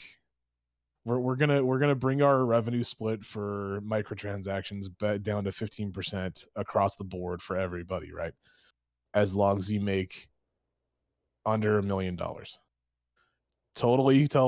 Essentially telling Epic to fuck off. You're back on our program, but you make 27 million with us. So welcome back. You're still paying us the same shit. Good for them. Everybody else though, here. Have this better revenue split. Epic, there you go, boys. Flipping you off right there. Yeah, that's great. Yeah. It's literally like a disappointed parent giving their rights back, or giving the children a cookie or something. Yeah, it's fucking hilarious. I love it. Yeah. And like I said, anything to make and I imagine Tim Sweeney is in his Beverly Hills, mansion, going, not again. They fucked me over again. Yeah. Well, good for Curse them. Good for Epic and Apple. Well, good for Apple finding a way to get around it. But I don't know, man. I'm over it. I'm glad these two Titans were just battling it out. I'm just glad that it's done and over with. It was a ride. Yeah. Yeah. So real quick, kind of rapid fire thing, guys, just so you know, right? And for chat too, and everybody listening, if in fact this actually happens, in 2 weeks, we will be podcasting right into Cyberpunk's release. You will. I won't. Oh, you will fucking be here for the podcast, motherfucker. No, I'm not. He'll be playing. Bro, Cyberpunk if I am here right now, you will be here for the fucking podcast. I might be here, but I'm not gonna be talking. Yeah. It'll just be a feed of my gameplay. It's not, the game's not gonna be on, asshole. You will have time. All we're gonna hear from Enigma is. Well, that looks wrong, Bill. That's only with Judy. Oh no, that's only with Judy. With the I gotta woo her. Your new bae. I'm just saying that man. If it happens, right, and CD Projekt Red is basically saying we are not pushing it back. If they push back now, I don't know if they could ever come out. They can't. Yeah, no. Yeah, they can't. We talk about this pretty much every podcast, and I say every time, ever since that last delay, they can't delay again. Their reputation and their game. I think they've released too much. I may be wrong, like when I said before that they won't. It will get pushed again, but and I'm hoping it doesn't. But I think they've released too much now to show that they can't. It's done. We have physical copies out there. There's no way that they can delay again. There's people somehow have physical copies and have played it. I'm sure I could go to Walmart and fucking bribe some lowly person. The other day on Twitch there was somebody that was streaming it for 30 minutes. Yeah, I know. So it still caught me off guard though. The girl who was reporting it in the live wire did say that it was releasing on the 10th. Even though it should be and everything, it's still I'm like, whoa. She said it. Well, she said every time that they've had a release date, she said it. So yeah, there's copies floating out there. Yeah. You can absolutely get it. Yeah. Did you guys watch the Livewire release? Yeah, I think it was the best one, to be honest. I think it showed the most. I think we got the most amount of actual gameplay that we've actually seen next to that. We got the most info for sure. I think out of all of them, we've gotten the most info off of that one, and I think it was literally because they had no option. They were just like, we have to give these guys something, or else they're going to fucking riot.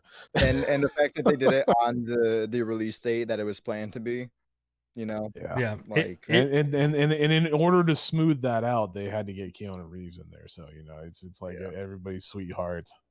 Show Keanu Reeves, they can never be show mad at some Keanu Reeves. gameplay, and then That everybody's gameplay happy trailer again. at See? the end though was actually dope.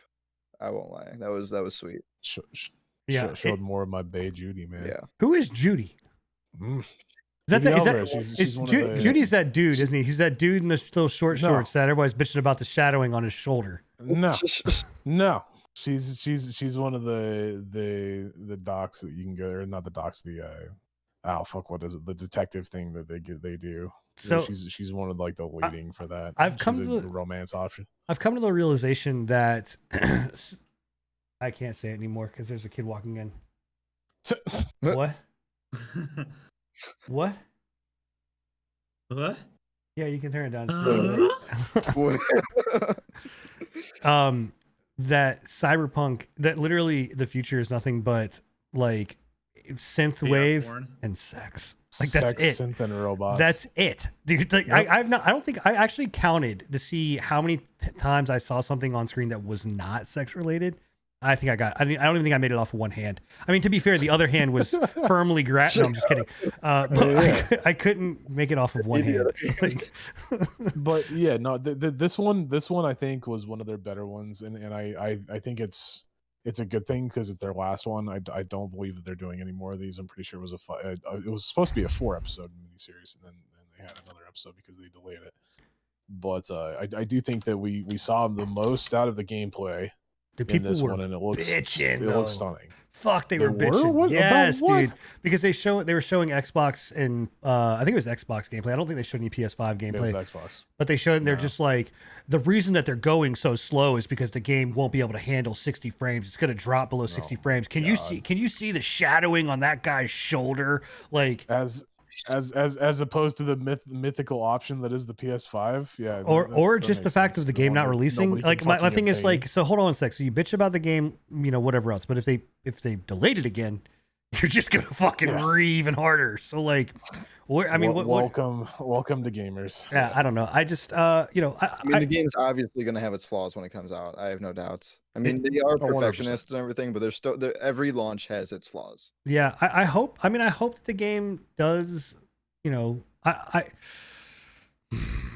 hope that it can live up to what the hype that it is. I think this game has become more hyped than No Man's Sky. I think this game is probably the most hyped game. I hope it can live up to the amount of delays it has, because I did a stream on the actual the Night City Wire event, and I was talking to, I think it was Byte and a couple other guys, and I completely agree with you. I've said from the start that I think it's overhyped right now, and when it does release, it's never going to be what everybody expects it to be, right? Like it's always going to be one of those things where it's like, I was expecting it to be this, and you gave me this. This game is shit. You know, there's going to be that subsect of people that are always going to do that. That's just what happens, right? One way or another. Yeah. Well, I think it was. I don't know. I think there's going to be performance issues, and I think people are going to. And the thing is that people don't remember that, like, there's performance issues with fucking Witcher. Like, The Witcher had really weird performance issues. Like, but it's bound to happen. Yeah. I mean, I don't know. So it was clean though when on release. Witcher had its bugs, but it didn't have an insane amount of them. No, so I'm I mean, it's not Bethesda buggy. Like, yeah, it's not Bethesda. It's no Bethesda. Yeah. The one major thing that impressed me, and I don't think that it should even really be one of those things that we even need to have, but for some reason in the current climate, this takes us back to what we talked about with Twitch earlier. In the current climate of DMCA issues, we shouldn't have to have streamer mode on games so that they don't stream fucking music. This is fucking ridiculous to me, dude. Yeah. Like, I give big props. I give big props to CDPR for doing it. They shouldn't have had to do it. The fact that it's there is sad. Yeah. It's ridiculous, and I'm looking forward to seeing what it is. If maybe that's what they delayed the game for. Maybe they delayed the game. What's that? What if they delayed the game because of that? We needed streamer mode in the music, so we delayed the game. Jeez. Oh God, no! Please don't. The one thing that I'm going to laugh at is if they've made a deal with Monster Cat. Oh my God. Yeah. That's gonna be the Monster Cat Radio live wire. Well, hey, look, I hope it comes out. I hope it. Well, I know it'll come out, but I hope it's as good as what it is. I mean, I've got my game pre-ordered, ready to go. I mean, right with your Cybertruck. Yeah, dude, I can't wait. I got my. I think I told you guys. I don't know if I told you guys last time, but I got my build order for my Cybertruck.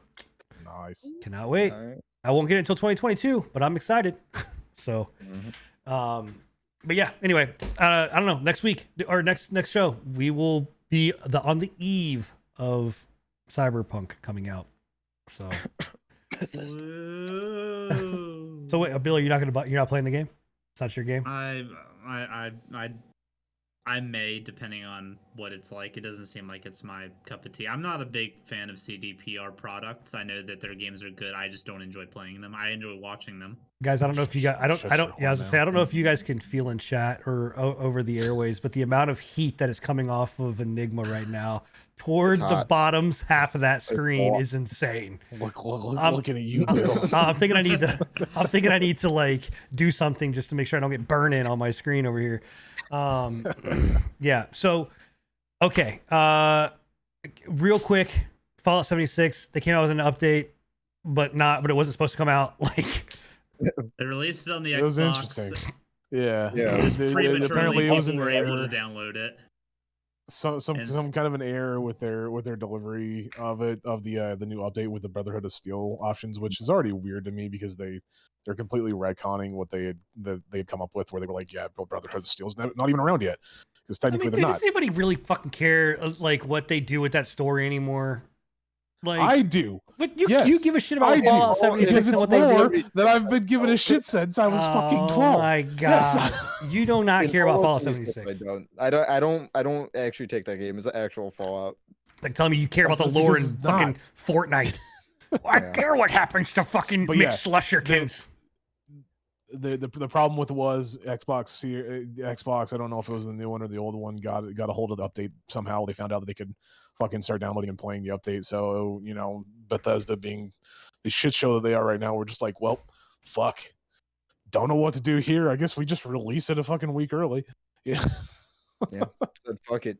At least they did that. I am impressed that they did that. I in the current state of Bethesda, I was honestly, if that would have came around, I would have expected that was probably like, Microsoft's call. They're just like, release it. Yeah. In the current state of Bethesda, though, I was like, I would have figured that they would just be like, no, you can't have it. We're gonna revoke that. Uninstall it off your Xbox, and you're gonna have to wait. But we're still gonna charge you though. pretty much, yeah. Yeah. So, okay, cool. So that was your Fallout news. It comes around every fucking 4 months. I don't know. It shows up once a quarter.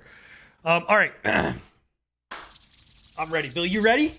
You ready, Bill? Yeah. You ready? I saw you yawning, bro. I was like, we got to ring that bell, bro. Y'all ready? You ready for it, chat? You ready for it? Godfall, let's talk about it, boys. I am here to openly say that I was wrong about this game. You better fucking cherish it. Clip it now because it won't ever happen again. I'm here to eat crow. I had a buddy of mine. I had a buddy of mine that wanted me to play fucking Godfall. You guys all know my feelings on Epic. I am very much like Enigma to a point.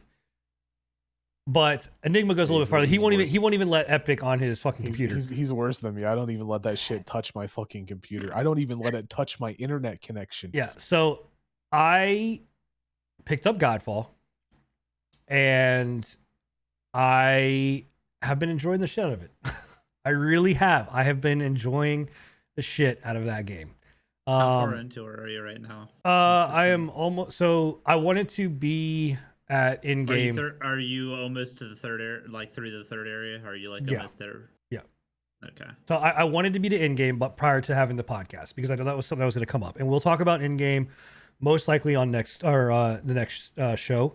But if you still give a shit. I'll give it. It could be a Genshin type situation where you drop it from one podcast to another. Wow. Okay. All right. Go ahead, bro. Go ahead. Take me. I mean, this is a fight. It's okay. I want you to have the floor, my guy. No, you don't have to take the floor. It's fine. Let me wipe the blood off my chin a little bit. It was a little bit of a cut. So as long as health wise and everything like that, I'm able to still play the game and like get to where I want to go. With it, I hope to be at in game by our next podcast. But so and let me answer your thing about Genshin real quick. I don't think Genshin's a bad game. The reason I stopped playing Genshin was just because I saw like the gacha mechanic and I was like, okay, cool. Like I don't really.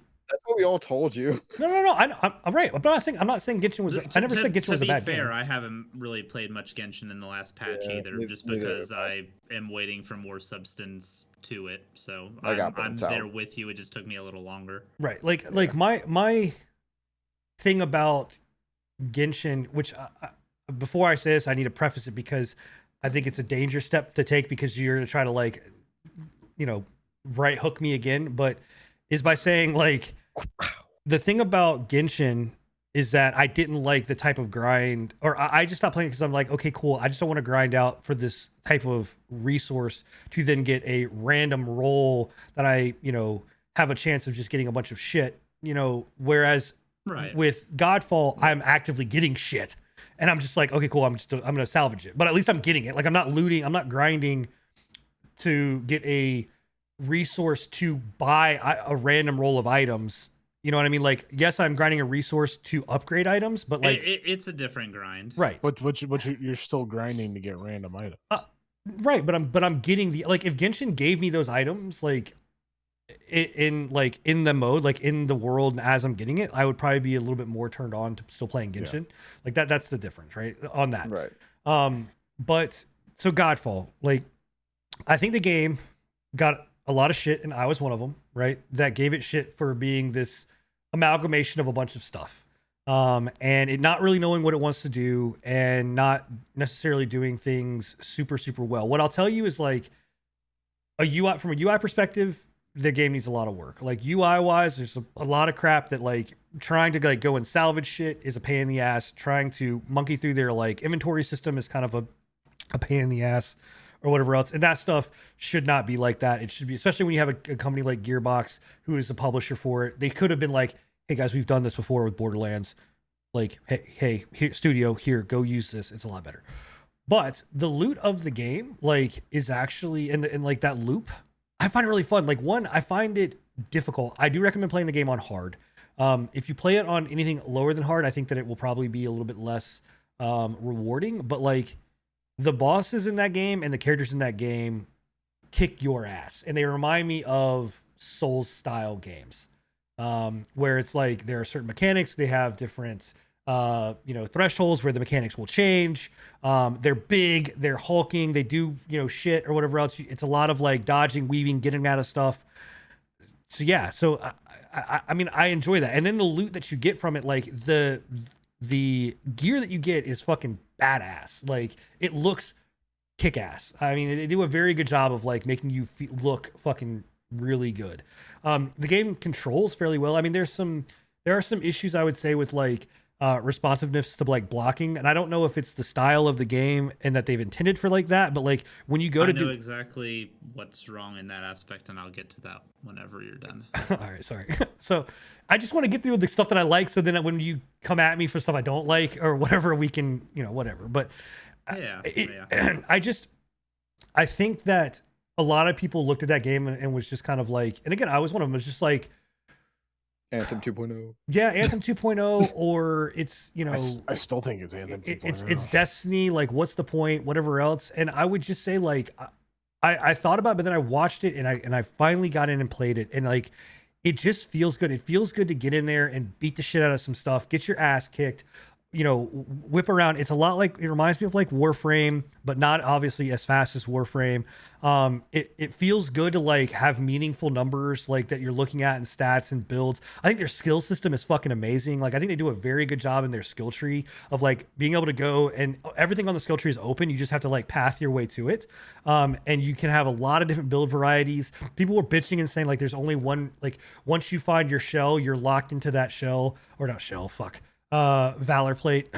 And once you have that Valor plate, like that's it. Like you don't want to really play anything else. And I don't think that's true at all. Like I have switched between multiple different Valor plates based on the weapons that I find, and I have different builds. Like I have one build that's for my bleed build. I have one build weapon set and build for my chill Valor plate. Like, so I don't know. I think that a lot of people look at this game and judge this game. And I was one of them, and I misjudged it, and I apologize. I think I am enjoying the shit out of it. Like it fills a need for that isometric loot-based game in ways that I haven't had in a while, which is nice. So, Bill, I turn it over to you. Go ahead. I'm happy you're having fun with it. That's the first thing I want to say. If you're enjoying the game, anything I am about to say is not directed towards making you not enjoy the game any more than you are. It's all good, bro.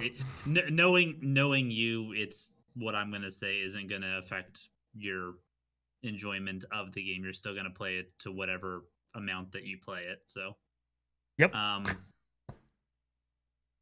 So, I think it's Marvel or Anthem levels or worse in most aspects.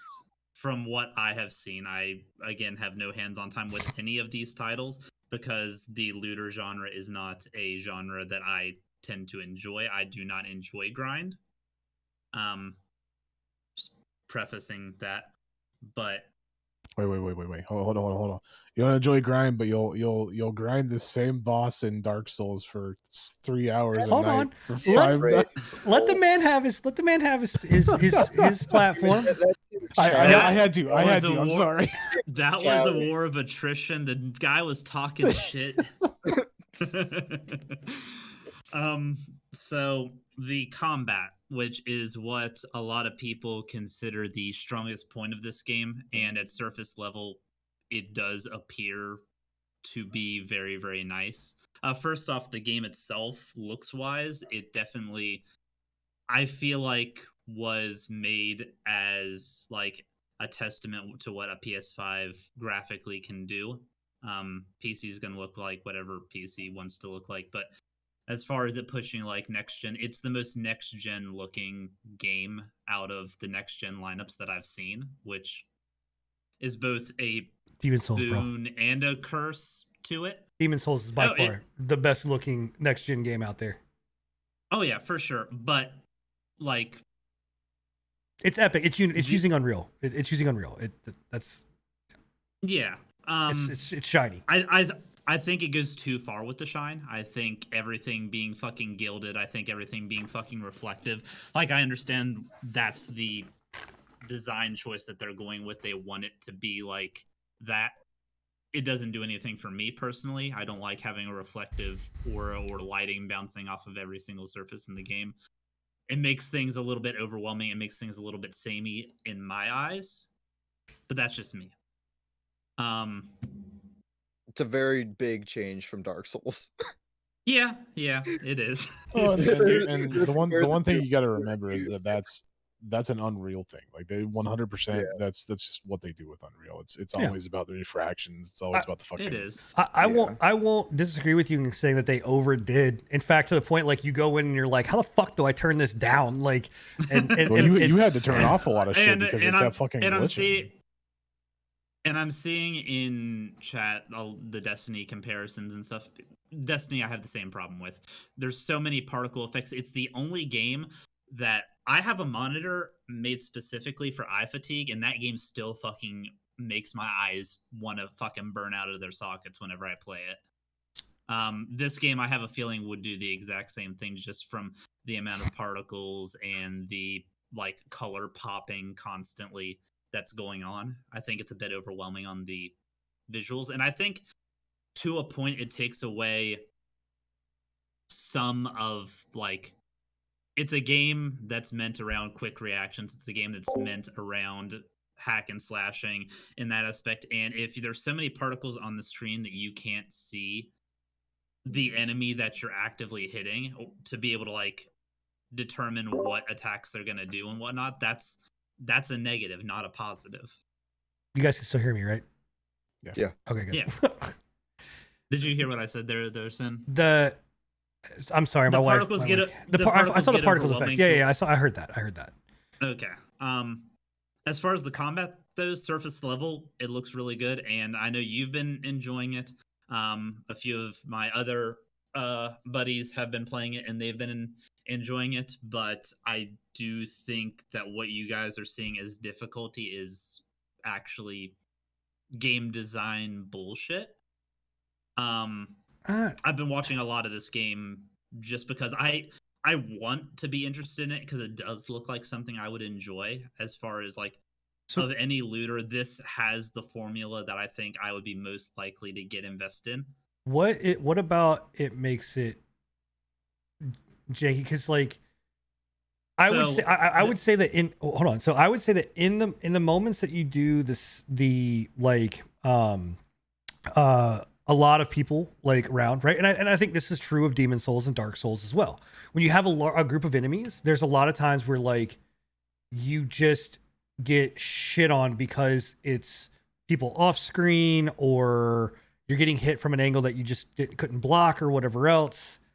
Right. Whereas I think that this has that same mechanic, but I think that that's the nature of those types of games. But like whenever you get into a boss fight, it was, I disagree. I think that there's and I just want to hear your point as to why it is around that. But really quickly before you do that, we're getting closer to the end of the podcast, guys. I don't know how long we're gonna take on this conversation. It might go a little bit longer, but if you guys have any questions for what we've been talking about, or any questions in general, start popping them in the chat while we're having this discussion. So yeah. So my critique on the combat is 4 tiered. Okay. One you just hit on with the camera and the enemies like mobbing basically, and you're not able to see. And I don't know if you've noticed, but have you seen the little arrows that are supposed to be like the direction indicators for enemies attacking you like out of view?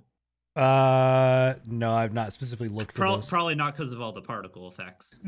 I just try to move out of the way. So around your Valor plate, there's like little arrows that like point to enemies off screen, and they'll glow red. They're gray arrows, and they'll glow red whenever an attack is coming in your way. Very, very small, very hard to see. Most people don't even realize they are there. I had to point it out to another friend the other day because they were like, I keep getting fucking blindsided from behind. I'm like, there's a little tiny arrow, real hard to see because of all the flashy colored lights, but it is there. And it's meant to help. I'm colorblind as fuck, so I didn't notice it until it was pointed out to me. But that I don't think is a good enough system with this, with how fast some of the attacks from enemies come out. And with going into my second point, a lot of the enemies do stagger with whenever they actually like make contact with you. And the stagger is, there's no way to decrease the time on it. Once you get hit, your stagger, and it's real easy to get stun locked. So there is actually things in your skill tree that can stop staggering or prevent staggering time. Like it's okay. So there's that. Yeah. But I since you brought that up, I want to give good critique. The skill tree of this game is really, really good. That's probably the best aspect of this game in my opinion. Back to what I was saying about the combat, I feel like the combat could have been, like, a lot of these issues could have been fixed if they had added a way to pull the camera back a little bit. I feel like the camera is, like, right up your frame's ass, like, all the time, unless you're doing, like, certain attacks where it zooms out just a little bit. But I feel like that FOV, like, of the battlefield, 40% of it is taken up by your character, and then you have very limited view on your edges. That was one thing that, like, when you were playing it, I said the same thing. I was like, man, this FOV is terrible.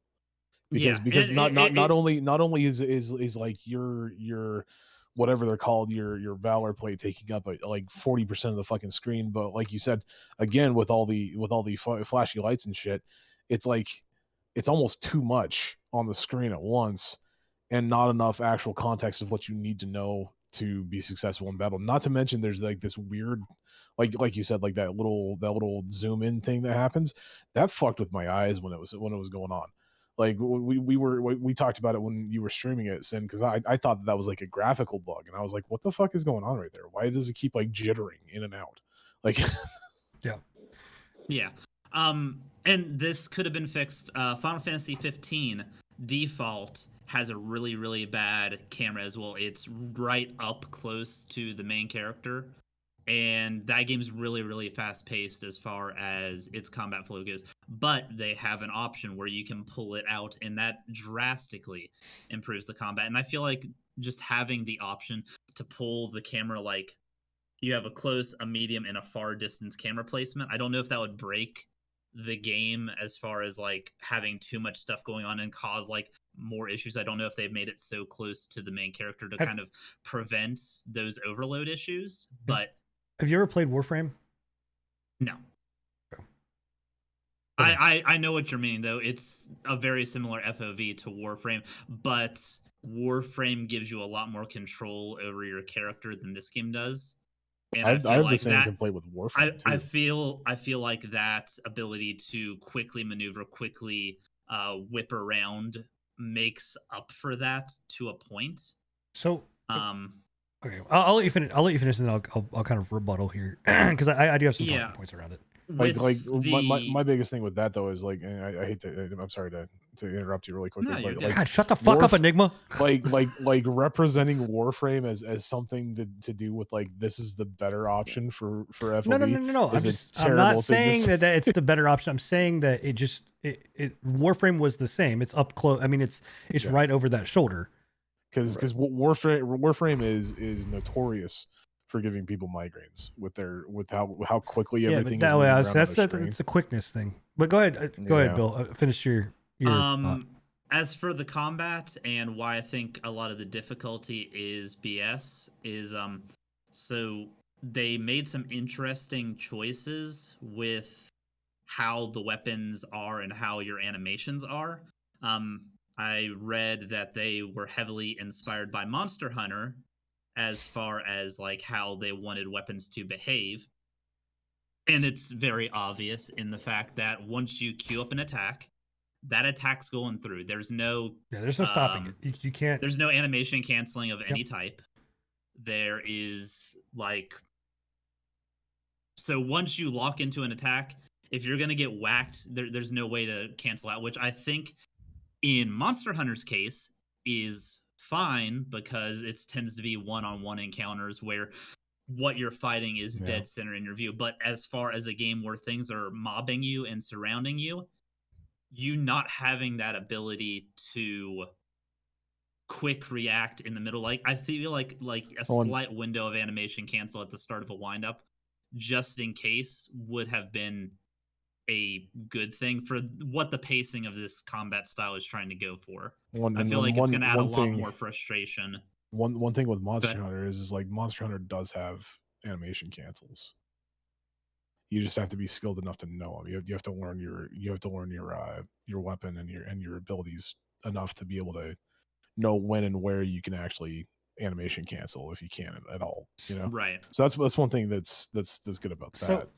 I completely agree with you on that. And before we give it back to you, Sin, the second thing is, on top of not having animation canceling, there is absolutely zero move queuing in this game, which is okay if the combat was not like, if you had the animation canceling, the move queuing wouldn't be that big of a thing because you could just animation cancel out and do whatever. But say you're using a heavy weapon and you know an attack is coming and you need to block after, you have to wait until the frame that your attack animation is done before you can input a block or a dodge command. It will not allow you to queue even a microsecond before.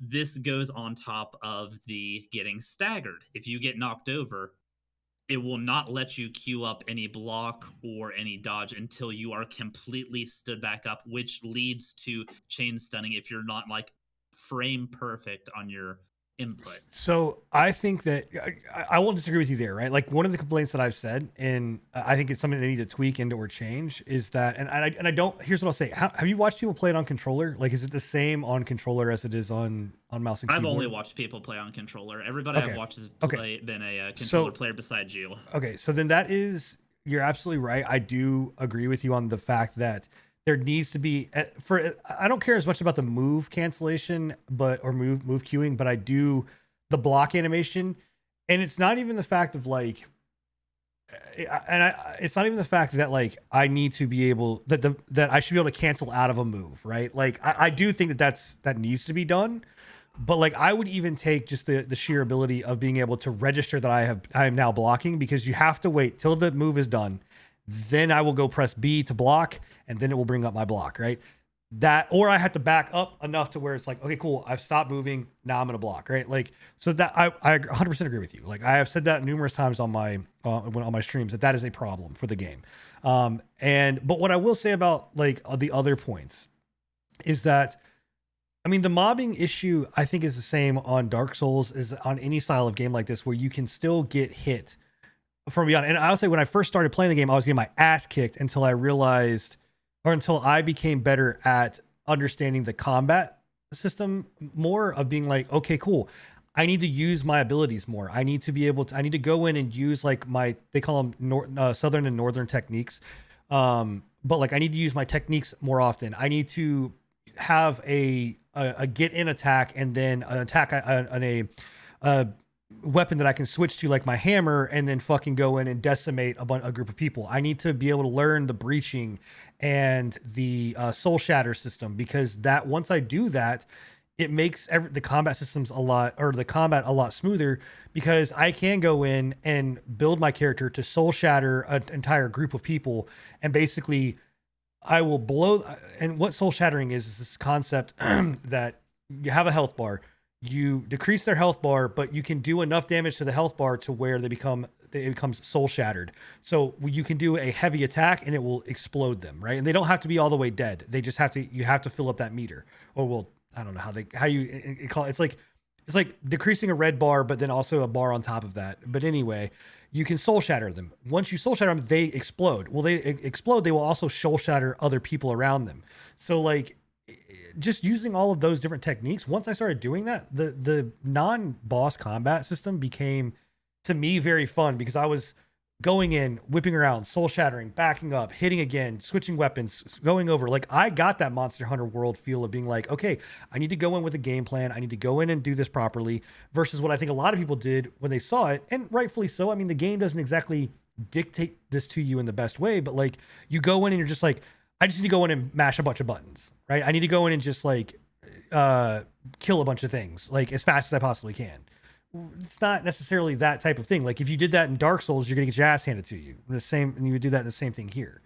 While I'm sitting here listening to you guys talk about the combat system, from what I've seen, we kind of said that this is almost Anthem-esque. The combat system is very similar to what Anthem had. Where what you were just talking about with that soul shatter shit, I remember Anthem had that same thing where you could like you could like combo shit and it would do a shit ton more damage. Like it seems a little. I liked Anthem's combat system. I don't have a problem with Anthem's combat system. Like, but here's what I'll say. Right, you made a comment saying that this was worse than Marvel, right? As a Marvel fan, we all know on this fucking podcast that I love the shit out of Marvel, right? I disagree 100%. I have more reasons to play this game than what I do have to play Marvel. Now, again, I'm not an end game yet, right? But how long have you? Yeah, but that's the biggest. But here's thing. the thing: and I think Marvel. Go ahead. I think the issues that I'm bringing up with the combat are going to become more glaring once you hit the end game difficulty tiers of stuff. I think your frustration levels will rise, with the mobbing aspect, with the staggering aspect, with the having to be perfect. Because basically what the combat system does, from what I've seen, is if you want to be able to dodge, block, and attack effectively, you basically have to learn like the animation times almost to a frame on each weapon that you're using so that you know exactly when that animation is over so you can pull out or block or do whatever you need What's the to difference do. between that and any other game that rewards and doesn't reward that? I mean, roguelikes have been doing that forever. Souls-likes have been doing that forever. Monster Hunter does that. Move queuing is right. I understand they offer that, but there are animation. games that don't offer that still do the same thing that are not that. Every game that you just essentially every game that you just put forward as an example has animation queuing and some way of getting out of the animation. Right. I've already addressed the fact. I'm saying that the animation, the blocking system, they need to alter that. Right. Like I agree with you there, but what I'm saying is by saying that. Also, I think Soul Shatter and the stamina bar thing, I don't know what that topic breach like that. Yeah, I think that's great. I like that as a game mechanic. So the thing about it, where Marvel and myself and Enigma both have said this, there's no point for me to play Marvel. Like I've got my character, I've leveled my character. That's it. There's no other point. I don't want to play Hulk. I don't want to and they didn't bring out enough. They have not brought enough content. And I guess Kate, the Kate Bishop stuff is coming. On a fucking terrible date, by the way. But Kate Bishop is coming. But like the thing about this is that the in-game grind for Anthem or the in-game grind for Marvel, it was pitched to me as being a multiplayer centric thing that I could go in there, I could do stuff with my friends and whatever else. And in a game like that, where it's so specific to characters that like Enigma doesn't give a shit about Iron Man. He cares about Thor. He wants to play Thor. Like that's the point of him playing Thor. Like I can't go do in-game stuff with him, like because the in-game stuff there is only single-player content. With this, I can do multiplayer content, if I want to, right? But also too, as long as you have friends that have the game. As long as I have friends that have the game, but I've you're right. There's no matchmaking. That is a flaw, right? But like and also too, let me preface all of this. Do not spend $90 on this game, please. Like if you're gonna buy the game, like. Don't buy the extra season pass bullshit or whatever because we don't know what they're doing with it. Too. I know in Australia the game retail is $180 right now, just standard. Why is that? Because of Australian tax currency exchange? Yeah, the Australian currency exchange has this game US or retail at 180. Is all games 180? It's the same with like. Canada, like Canada's currency exchange. But all the games. I don't think it's as much though. Yeah, it's not as much, but it's the same thing. Like, well, whatever. Don't pay.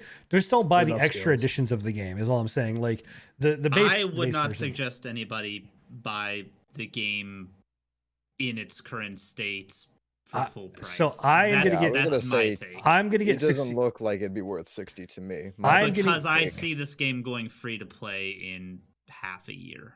Or even going on sale in a couple days.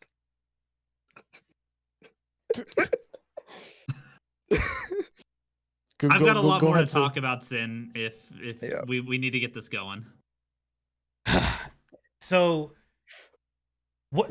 Actually, let's do this. We're going to do something we've never done before in the middle of a show, okay? Because there's a point where the show becomes very long and drawn out, and it makes it difficult for them to upload. So we're gonna take a break. We're gonna break for like a minute. We're gonna come back. This way you guys can cut the show and then we can go and come back. Yes? Does that work? No? What? I'll just keep going. Okay. That's fine. All right. I just want to make sure. Okay. Never mind then.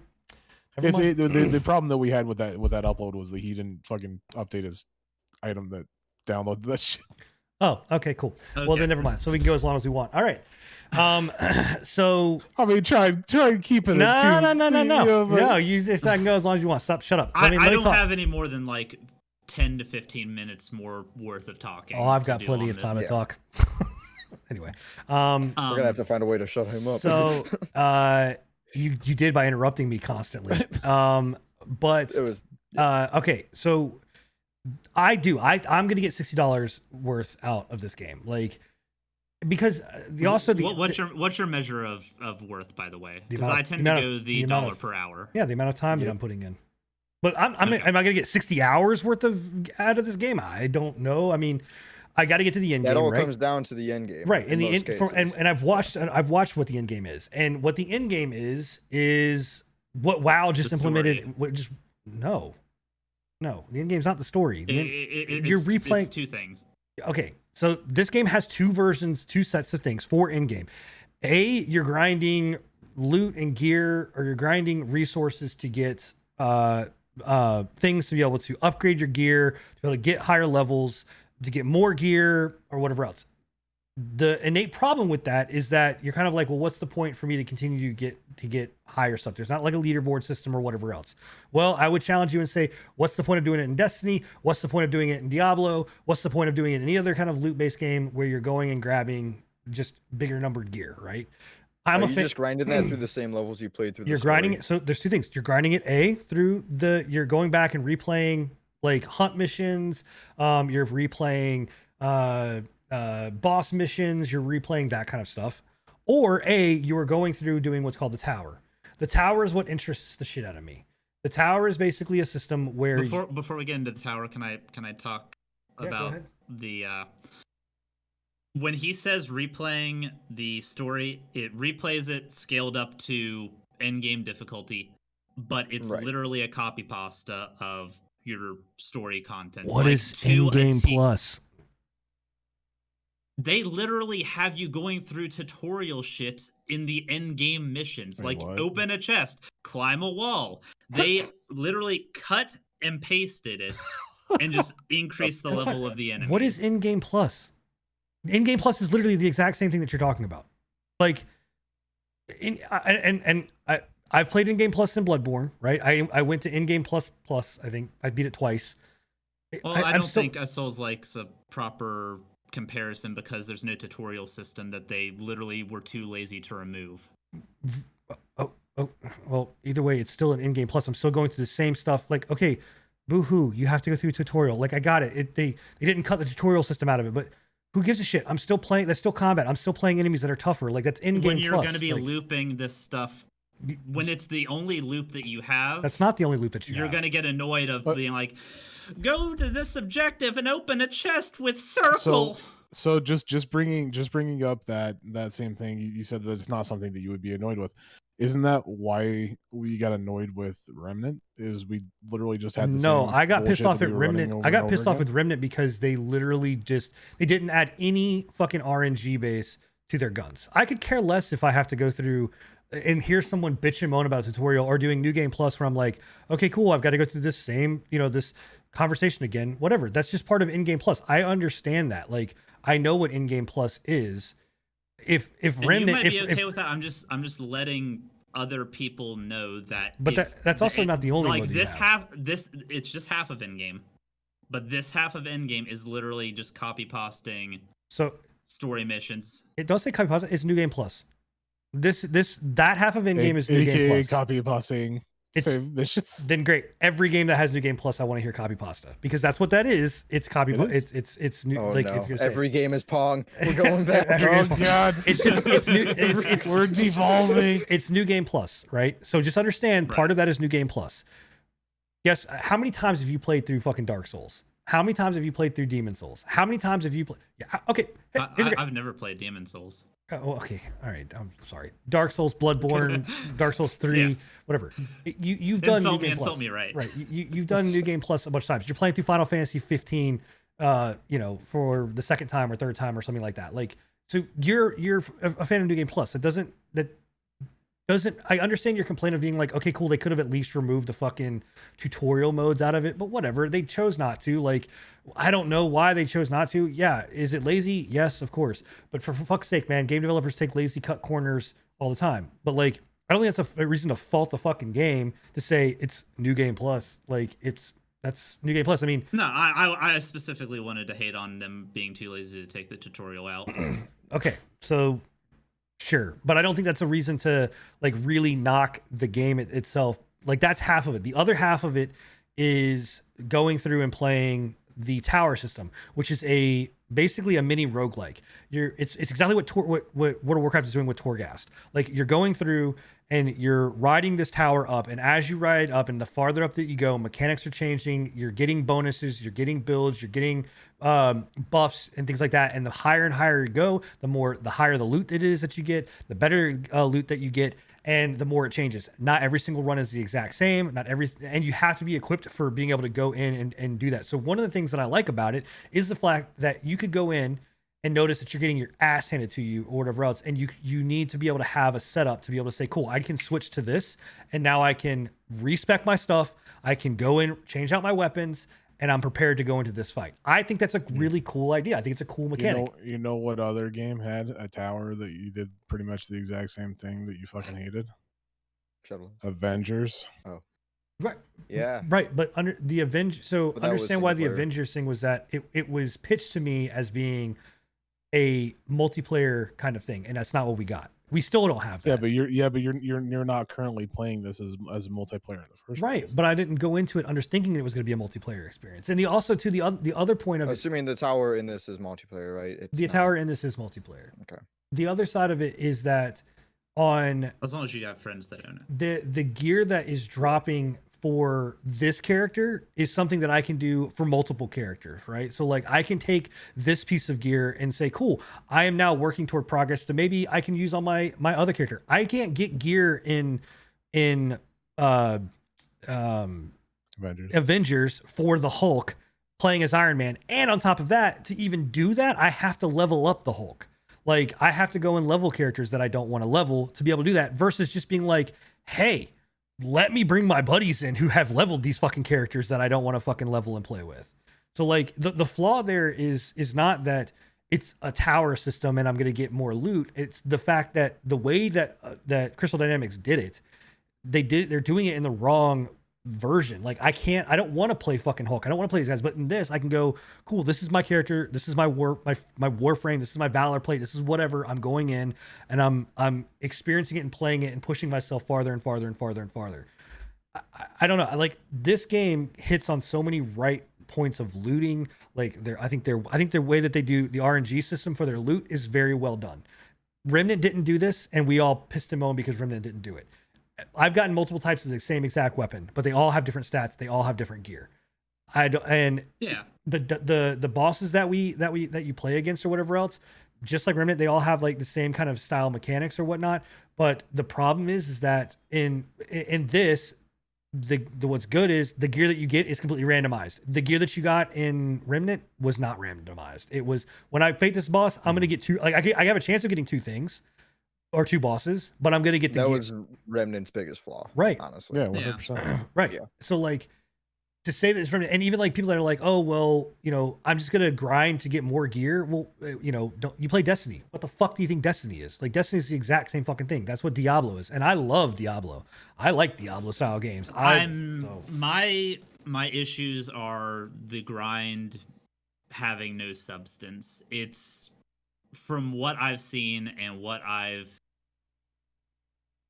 from what I've seen, because I haven't played it, the variation between the Valor plates is minimal at best. They really, at least most of them really don't change your combat style or how you are going to play at all. I disagree 100%. They do. At least, so there's 12 plates in the game, right? There's 12 different plates. All of which of them. Good. 6 of them are like M&Ms. They're a different color, but they do the same thing. They are so they offer the same in the end. They offer there's chill. They offer chill, like different status mechanics. Yep, and those are M&Ms. Okay, but they're not. They are not. You're not playing them the exact same. Like you have chill. You have like I will tell you like the curse abilities and the abilities that you put on somebody, like the chill, the shock, the whatever else. Like those are all. It's just one does electric, one does one. Right, they're all dots. They don't do. There's not an extra thing that is attached onto that. That's where your weapons come in. Your weapons are then what add the status effects. Yeah, but it doesn't change the baseline combat for those weapons. Say you get two weapons. This one does 30% more crit if somebody is frosted. This one does 30% more crit if someone's bleeding.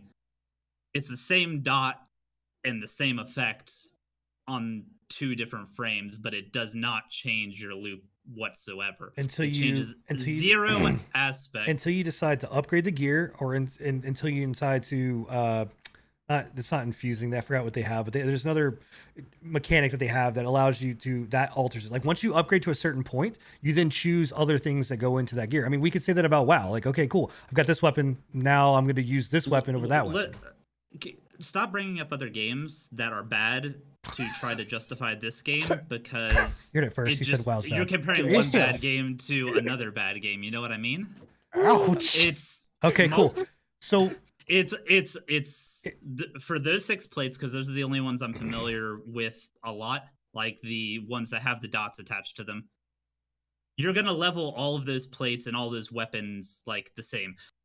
Whether it's a bleed or a frost or whatnot, it's the same kind of a dot, same kind of effects going on, and then the effects that you can get rolled onto your weapons and level them up to.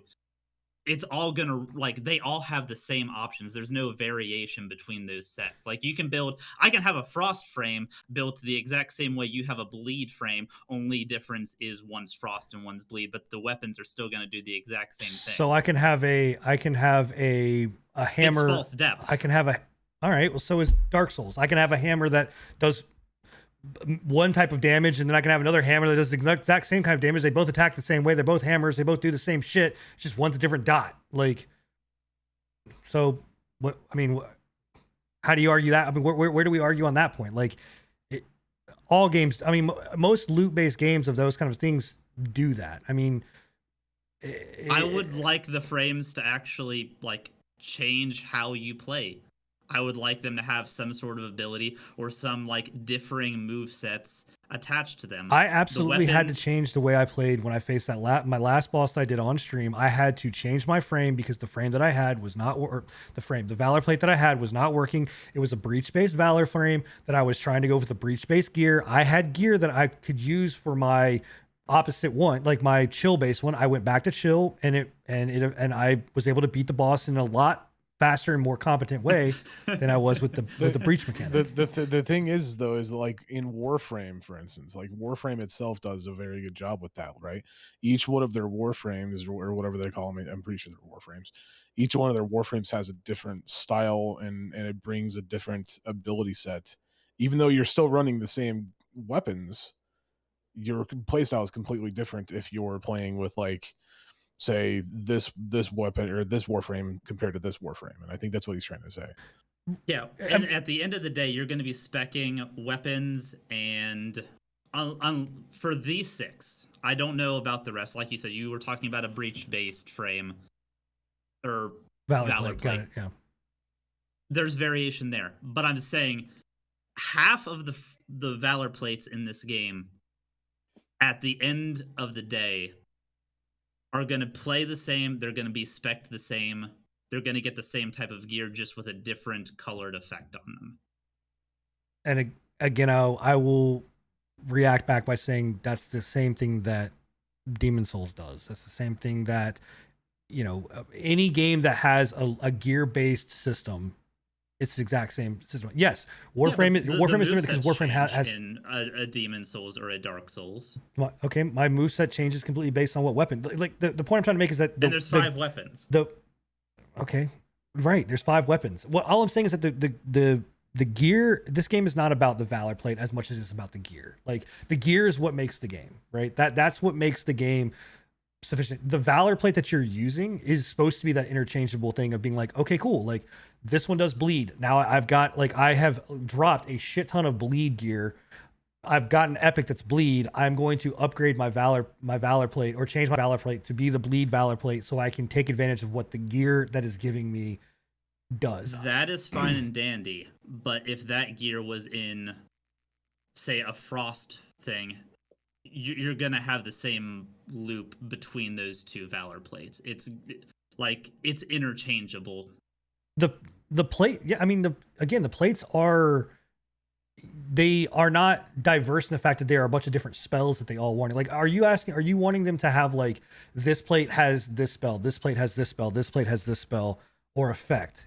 Like, so if they I would like for them, yes, that is what I'm saying. If I am being incentivized to choose an armor over another, I would like there to be more than just a numbers based reason for that. So I would like for or for an aesthetic so based reason. Because at this point it seems like it's more fashion based, which is fine.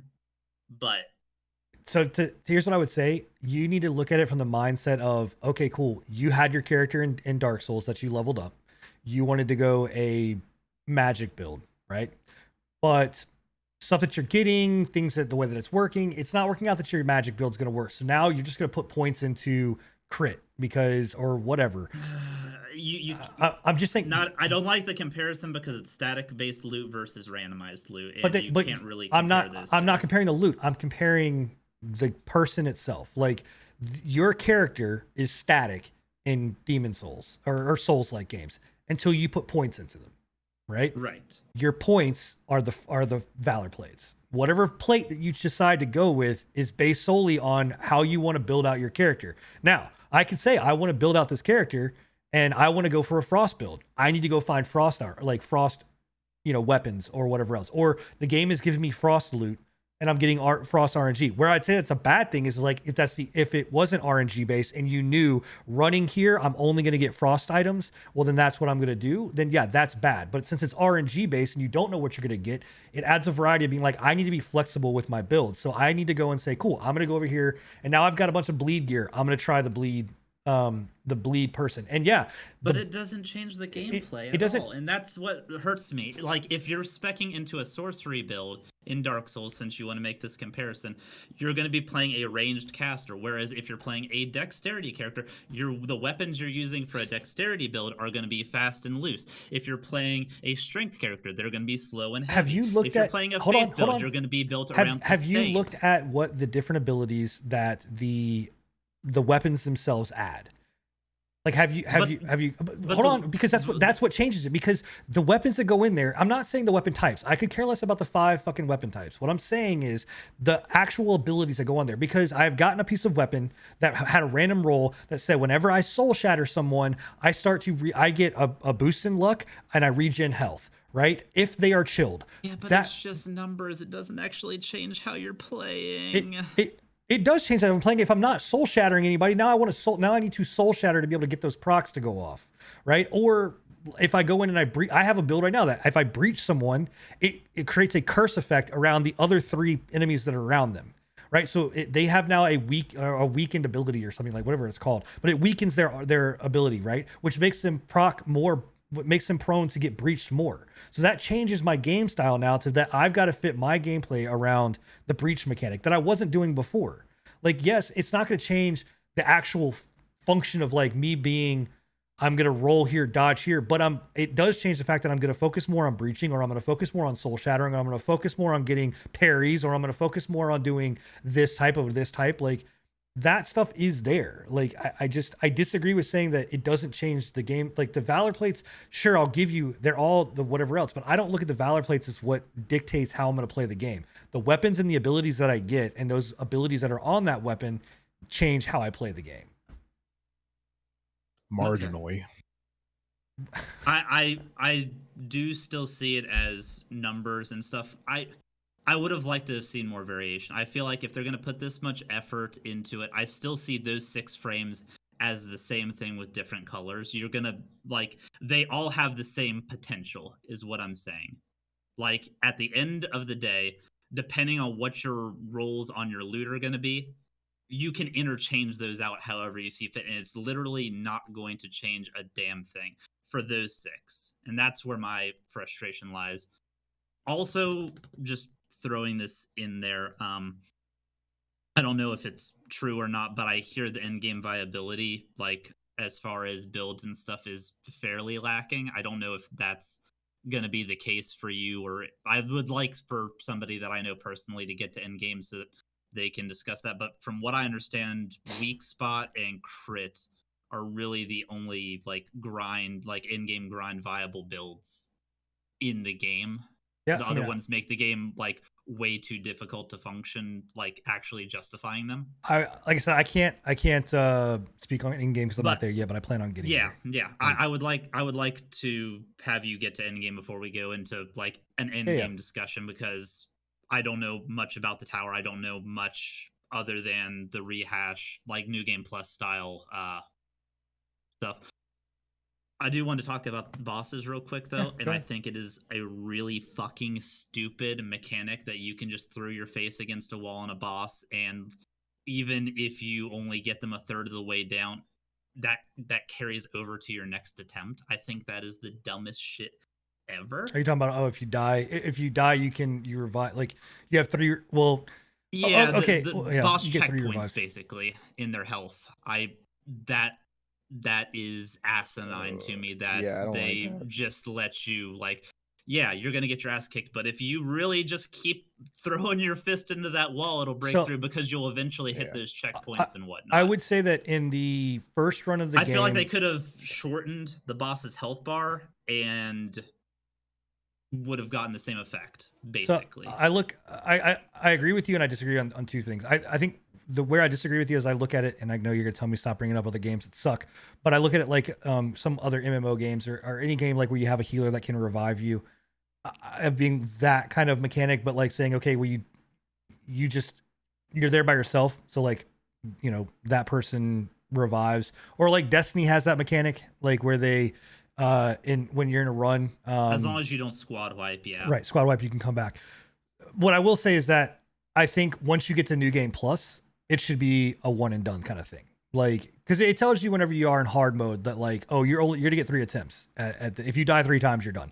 And I mean, there's been times where like I've died going into a boss fight and I only have 1 life left, and I'm like, well, fuck, if I die, I'm done. Like, you know, so it's not like it resets if once you go into the boss, like now you have 3 lives. Like that's just because I did not die going up to the boss. You know, but I think that once you got to New Game Plus, they should take that down. Like it should just be a one and done thing. Like you die once, you're done, you're out. But I see why they don't do it, because also 2 people would be like, fuck me, I have to go through all of this shit again to get all the way there, which I've had to do. Like I've had to go all the way through a level again to get to the boss to be able to, you know, get there, because they don't have a checkpoint system like Souls with a bonfire where I can just bonfire right back to that, you know, before the boss and go. I have to rerun that fucking level. Yeah, some of the bonfires are right before boss fights and stuff like that. There are some that you still have to run up, but even canonically in a Souls game, you are technically reviving that same character from a bonfire, but the damage that you did to a boss previously does not carry over. But that's only I just think that kind of a mechanic has no place in a single player game. Only, I think it's that's only though if you died 3 if you owes to the fact that they realize that their boss design and their gameplay loop is flawed, and it's a frustration limiter. So again, it's only if you have died, if you've not burned your 3 lives. Once you've burned all 3 lives, it's done. Like you have to restart. There is no, it's not just continue. Again, that's on hard mode. I don't think on, and I only recommend playing this game on hard. Do not play this game on normal or easy. I still don't think it has a place to be in it. Period. They either should have added a checkpoint system beforehand, or they should have shortened the health bars. I think. I mean, I don't mind it in roguelikes. In roguelikes you have things where you have, like Hades has that. Do you knock Hades for it too? I don't know anything about Hades. So Hades has a mechanic where it's a roguelike, and if you die and you have a meter that you filled up, you can die and come back to health at so Sekiro. Kind of, yeah, but you can refill that bar. So like you could die twice. You could, you know, if you've gotten the gear, gotten the loot, gotten the drops the way it's supposed to happen or whatever else, or you spec that way during your run, then you can die multiple times. So do you not? I think if the game is built around that kind of a mechanic, that's fine. I think this is not like, I think it's a frustration limiter. I think it's it's an admittance of poor game design on some of the aspects, and I think that they did it this way so that there wouldn't be player drop off whenever they die to a boss over and over, because they do have the potential of getting 1/3 of a health bar, and then finally beating it just because. You know what I mean? I don't know. I mean, I don't have as much of an issue with that part of it. But you know, also, last thing about bosses, what the fuck is up with that fire laser boss? Which that boss You talking about which one? The one that like hops up in the air and drops the fucking things? Yeah, that boss is the worst boss design I have ever seen. It looks fucking dookie to fight. It looks anti-fun as fuck. I was actually probably one of the most enjoyable bosses that I've fought against. Dude, that thing looks horrible, dude. If you get hit by one of those lasers, you're chain stunned for the entire rest of that animation. It does it a million times. It only has like 2 melee attacks, and it's constantly going up in the air where you can't hit it unless you throw a shield at it. And then halfway through, it throws a fucking orb that's randomly blasting at you, lighting the ground on fire. And when it's a melee game, but they decided that whenever you go into melee, this thing does an AoE that sets the ground around it on fire, so you can't get into melee. So range. It does it constantly. There's a build that actually is around that type of play of where like the objective is you go in, you throw down a banner, and the banner does it where the more damage you take, the more damage you're outputting. So you're able to throw down a banner, go into an AoE, take a bunch of damage, do a bunch of damage, back up, and then you can you regen your health, or you can weapon swap and regen health. I don't know. Still, man, I don't like the idea of a boss like forcing you into a specific build. I've beaten that boss without having that build. Okay. I've faced him twice. I'm just saying. I don't know, man. Dude, look. I will say though that the finishers on bosses is pretty dope. I think the game is fun. If you like looter games, if you like games that are about the numbers going up. That's exactly what this is. It doesn't shy away from it. It's about the numbers going up. If you like that type of game, that's what this is. And if you like repetition, that's what this is. This is a over-the-shoulder Diablo style game to a T. No different than what you would get in Diablo or Last Epoch or whatever else. So an isometric action RPG. It's not Bill's cup of tea. Bill doesn't like those types of games. So, guys, if you like walking through a corridor into a large open room, fighting a horde of enemies, walking through another corridor, walking into a room, fighting a large group of enemies, very low enemy variety, by the way. Go play Demon Souls, because that's what you're going to go find. Go play Dark Souls. That's what that is. That's exactly what that is. Dude. Oh my God. There's no... Another 30 minutes. There is no creativity in how they set up the fights. It's literally you walk into an open space, enemies warp in around you, you fight them. Literally in Dark Souls, in Bloodborne, and all of those style of games, that game is the epitome of going in, getting your shit kicked in, learning what the pattern is, going into that fight. I'm fine with the shit kicked in, learning the pattern and stuff. I'm just saying that if they could take the corridors completely away because there's nothing in them. They could take and just make it like, oh, you beat this group of enemies, let's warp you to another random arena. Fight this group of enemies. Oh, let's warp you to another one. It's the monotony of a horde mode, like just... You get what I'm saying, man? It's literally just an arena full of enemies. You are 100% talking about isometric action RPG games. That is the epitome of what an action RPG game is. It's going from one room to another room, blowing shit up. But weren't you complaining about Avengers having low enemy variety and like all of that shit too? This game has that, but worse. And the enemy frustration levels are the same, but worse. I'm not saying that the game has got great enemy variety. That's not what I'm saying. I'm just saying don't knock the game for being an action RPG game, because that's what it is. That's what this game is. This game is legitimately going into a room, beating the shit out of stuff, get a bunch of loot drops, pick it up, get your next gear, go into the next room, do that. Guess what? You play Dark Souls, and I can tell you, I don't know how you do what you do at Dark Souls. You played that game 1,000 fucking times. It's the same shit over and over again. You're doing red runs. You're doing that's great. You're doing those types of things, right? But to someone that doesn't understand it, to me, that looks boring. Right? It looks the same shit. So we could go and say it's a lack of direction. It doesn't have enemy variety. It's the same it's the same skills. You're just doing something completely different. You're swapping one frame out for another frame, using one weapon to do a different weapon. So I mean, it's all I'm saying is that what you're knocking this game for I can give you the UI stuff. I can give you the weapon, like the weapon or the movement queuing. I can give you the like that kind of things that needs those polishes on it or whatever else. But at the core base of what this game is, it does it better than Marvel. It does it better than Anthem. It does what Diablo does. It does what Last Epoch does. It does. At a $60 or $70 price tag, I just can't, in good conscience, recommend it. I can't honestly recommend it for any. Like, watching this game, it looks like it should have been Remnant level. Okay, let me ask you a question.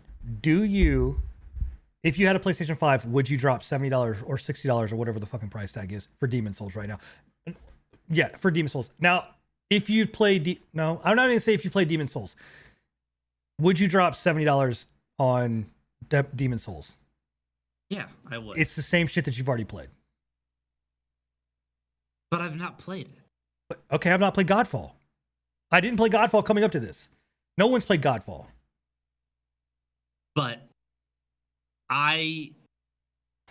the difference between it is there's more content I would argue there's more content variety in Demon Souls than there is in Godfall. 100%. I don't know. I would say that I've played Godfall when I played Anthem, and I've played Godfall when I played fucking Avengers, and I played Godfall when I played Monster Hunter World. It does all of those things at a mediocre level. Okay. When I could just go and play those games. Right, but I'm not saying that's the point I'm trying to make is that exactly that. Like if you're okay, great. Then you've played Demons. Like if you're gonna say it's playing Demon Souls, you're gonna spend $70 on Demon Souls. Well, it's Dark Souls. It's Dark Souls 2. It's Bloodborne. It's Dark Souls 3. It's the same thing. It's just that's where it came from. Like, okay, that's no different. So that's by that logic. I don't play Diablo 2. I don't play Diablo 3. I don't play Last Epoch. I will tell you right now. I could go and get a PS. Well, no, I couldn't because they're not fucking available. But if I had the ability to get a PS5 and boot up Demon Souls, I could within an hour show you more variety and more content out of that game alone. Just in the fact that the weapons, the areas, the enemies are more than what you could show me in Godfall at the end of the game. You're saying that in-game content for Demon Souls is more than what? No, I'm just saying the beginning. Like I within an hour of booting it up, I could show you more variety and more gameplay nuance than you could show me in Godfall throughout whatever the campaign has to offer. But the point of playing God, I'm not playing Godfall for the nuances of how I'm going to play Godfall and the ability that the way that whether I'm going to dodge here, roll there, or whatever else. I'm playing Godfall because I want loot. I want more loot. I want better loot. I want to continue to grind that loot. And I think that the core gameplay of it is fun. And I'm okay with that. I'm glad you are having fun. Right. So I'm just saying if you're going, what I'll say, and I appreciate that. And I'm glad that you like Dark Souls and Demon Souls and all those other things. What I'm saying is that understand what you're getting into if you're going to get into this game. Like, am I saying that it deserves $90? No. Am I saying that you could get $60 worth of content out of it? Absolutely. I think that you can get $60 worth of content out of it. I think you could get the same amount of content out of another game, like fucking Monster Hunter World, for example, for less money. You can get more content I can out of go. Monster Hunter World. I can go and essentially get the same shit. Do you think you're gonna get 60 hours of content out of this, Sin? 60 hours or $60 worth of content? 60 hours. So I also go by the hour dollar. I think I'll get 60 hours worth of content out of it. I don't. Okay. Now I'm just gonna do it just to prove you the fuck wrong. I want to see what happens when you get like a week into endgame. Yeah, I want to see that is where I think this conversation will either double down or you will fold. Okay. I mean, that's fine. That's just my opinion. It's going to be a make or break point for you. And the Godfall's honest truth, I hope you love it. I mean, all I'm saying is that you have to go in with the understanding of what you're trying to get into. And the comment that Enigma made, I think is a fault, is not a good statement to judge it by. If you're saying that in that case, I would have never played Hades because I played Hades. I played Dead Cells. In that case, like, I'm not going to play The Witcher 2 because I played The Witcher 3 or I played The Witcher 1. or I'm not going to play Demon Souls or Dark Souls because I've already played them, because I've already played another game. Like, doing it again. We're doing it again. that's all I'm saying. I've already played every game in the world because I played Pong, so I don't need to play anything else. Fuck it. So the only reason why I bring it up though is because you yourself have said that it does all of those things at a mediocre level. That's what you said the last time. that's You might what have changed your tune you're right. after playing it, but playing I still don't think that it does anything that any of these other games give. It at a better absolutely does a level. better job of loot system than Remnant. It absolutely does a better job of loot system than Marvel Avengers. It absolutely, again, I can't speak to Endgame. From what I've seen of Endgame, and I'm not gonna make the same mistake twice, so I'm not gonna eat crow again. But it absolutely does a better job of keeping me wanting to play this game more than what it makes me want to play Marvel, and that's really fucking hard to do because I am a Marvel fan. Like, I think you're gonna hit Endgame and you're gonna. I think there's you're gonna more change village that variety too. of one character in Marvel than there is in the entirety of. okay, we're not doing this. I'm gonna I can't do this. That's it. I'm driving to where you live at right now. I'm out. No more. No, I'm sorry. I love Oof. having these debates with Okay. you. They're, Absolutely. They're This is- always yeah, a very so good time. this was and an- I feel like I think we. Go ahead. I think it brings a lot of both sides to the table, and Oh, yeah, it's a absolutely. good time. The point that we're both making is do your research before you buy a game. Do your research before you spend $60 on anything, right? Because and also too, don't just judge your shit based on reviews. Don't sit here and buy the game because I say it's good, right? And you're like, oh, I'm with Sin. Don't sit here and don't buy the game because you're with Bill or Enigma. Yeah, don't not buy, because this is what I felt the worst about the other night when you and I started into like a mini debate in your chat. I don't want to dissuade anybody who is interested in the game from picking it up if that's genuinely what they want to do. Right. You just I felt like I was coming off too strong in that direction. I don't want to be a pusher one way or another, 2 or 4 away. right. The You thing know what I mean? the thing that we say is, or that we can both agree on, is understand the game that you're buying, because that's the biggest thing. Like, do your research on the game, watch multiple streams, watch multiple reviews. Don't just base off of one review, right? Go in and look at multiple things and understand what you're buying. Like, understand that this game, like, I don't agree with the Metacritic scores that it's getting. Especially Steam reviews too, and make sure you look at like Yeah. the time that reviews There's put on them. so much It's shit that's in there. So skewed because you can put a review in something for like 0.2 hours and it just means nothing. Because we could do this. There was literally one review, and I completely agree with it. I don't care what you say. I'm sorry, man. I love you, buddy. But there was one review that the title of the review was not Avenger or not Anthem, but still not great. And I think that fits it perfectly. So, and again, here's a differing point, right? I can go and say BDO is a pile of shit. Enigma's gonna disagree. Yeah. Same thing. I don't like Dead Side, and Scruffy liked Dead Side. We disagree. Phasmophobia. I don't like Phasmophobia. These guys like Phasmophobia. There's all these kind of things, right? And a lot of times I don't like something. It's the point that when I do like something, everybody else doesn't like it. So it is what it is. It's the same way for you. There can be a really terrible game like Anthem, and I'm sure maybe the 1% of people out there maybe somehow liked it.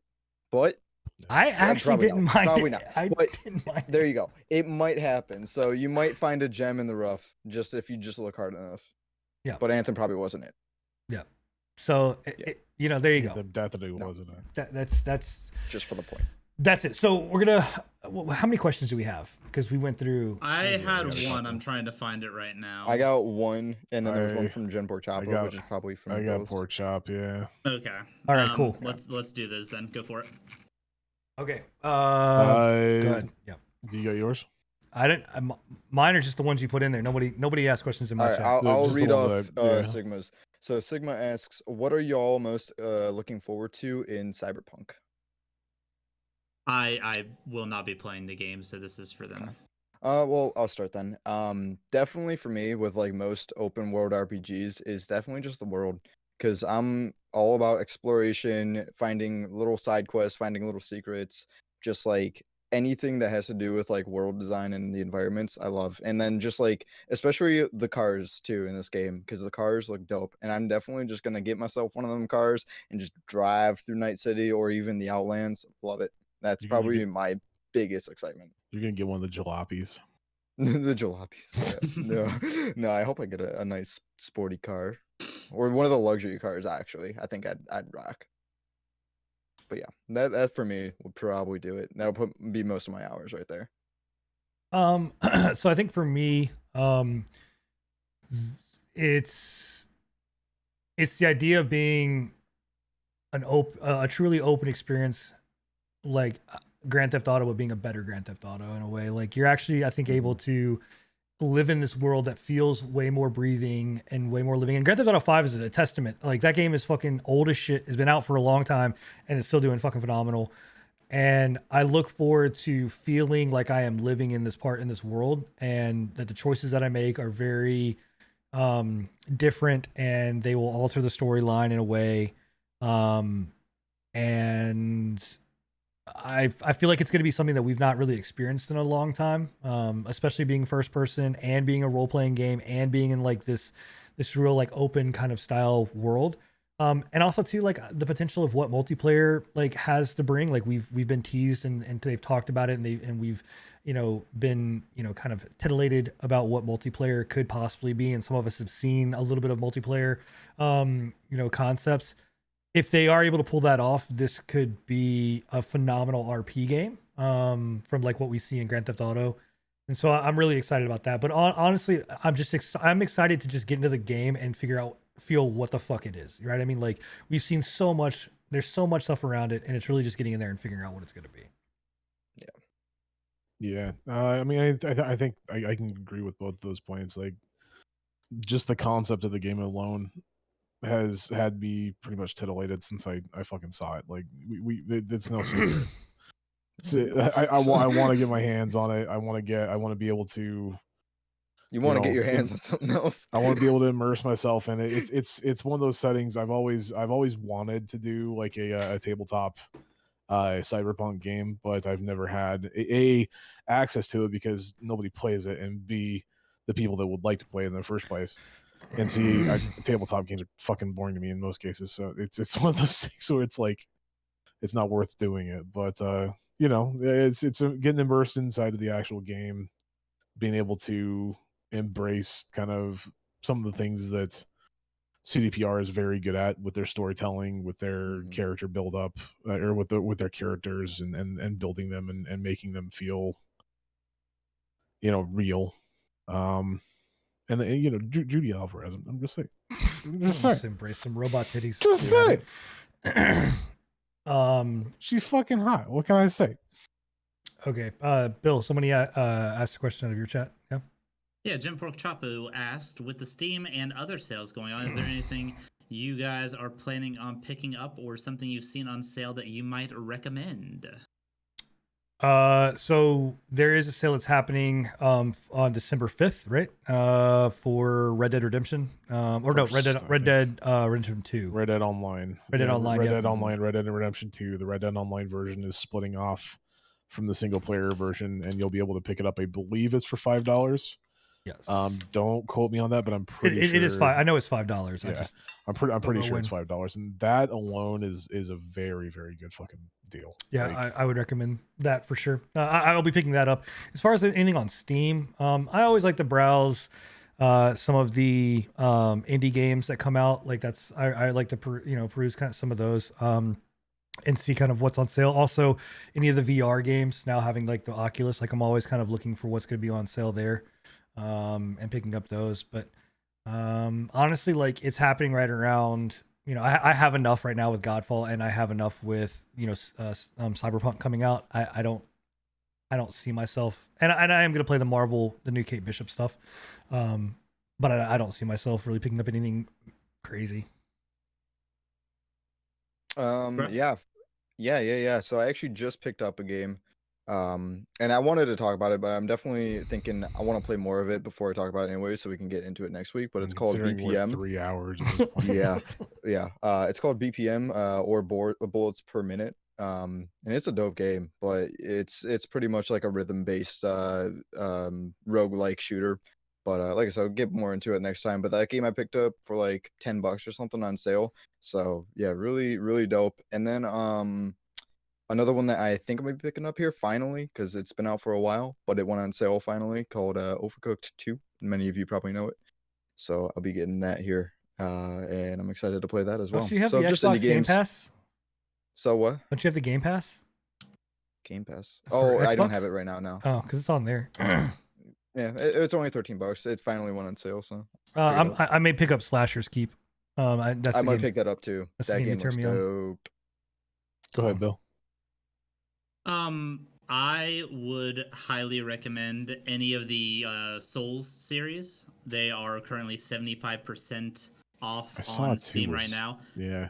I was thinking about grabbing two. Two's at least 75% off, and I recommend it. It's my favorite. I'm of the pretty Souls sure games, two is like unpopular $9. opinion as that may be. I'm pretty sure it's like $10. Yeah, right it's now. $9.99 right now. Yeah. But you played Pong, so you've played that game, so it doesn't make sense. Jeez, oh man, oh man. 100% recommend those games. Also, Rainbow Six Siege is 60% off. Those are my He said Steam. recommendations. Oh wait, it's on Steam now, isn't it? Damn it. Yeah, it's on Steam. Yeah, easy as that. If you have not played a Souls-like and you are interested in the genre, I think this year is always a good time to at least pick it up and give it a try, because what do you have to lose besides $10? Wonder how many people I just faked out right there by hitting that button. People are looking at their computer being like, what the fuck just went off on my computer? Sorry. As for me, I think that like we said, the Red Dead Online is a very, very good deal. If you're just looking for something to waste time in every once in a while, like $5 for that expansive of a fucking world is insane to me. And you know, Red Dead Online has not been getting as much support as like GTA Online has, but it's still got the content in it just from the single player portion of it to be easily 60 hours. You know, I do know that Red Dead Redemption 2 is on sale. I think it's on sale right now for like $40, 30% off or something like that. Yeah, it's $40 right now. I'm on honestly Steam. Also a very good option. Like Red Dead's single player is fucking phenomenal, and the music is amazing. Like it's you can't go wrong with it. What I will say about all this is go some of the stuff though. Go look, even though they're on sale for like that price point, like go look and see what you can get to like on like Xbox Game Pass or like Ubisoft's Ubi Connect or whatever else, because you might spend $15 for the month and get access to a lot of these games where you would spend, you know, like, I mean, Odyssey right now is $17. You really can't beat that. I mean, that's, you know, fucking, but I'm just saying there's a lot of games on here too that you can get for the Game Pass and stuff like that. So but I'm kind of honestly in the same aspect where I'm like, it's we got 2 weeks until, you know, Cyberpunk's pretty much releasing. Haven't really had too much from you again. Yeah, pretty much haven't had too much of a desire to play a lot of games recently just because of that. So it's like it's one of those things where I'm looking at it and I'm just like, the only one that I'm kind of looking at right now, maybe picking up for after I play Cyberpunk, would be Mafia Definitive Edition to get that Mafia 1 remake, which I've heard is fucking amazing.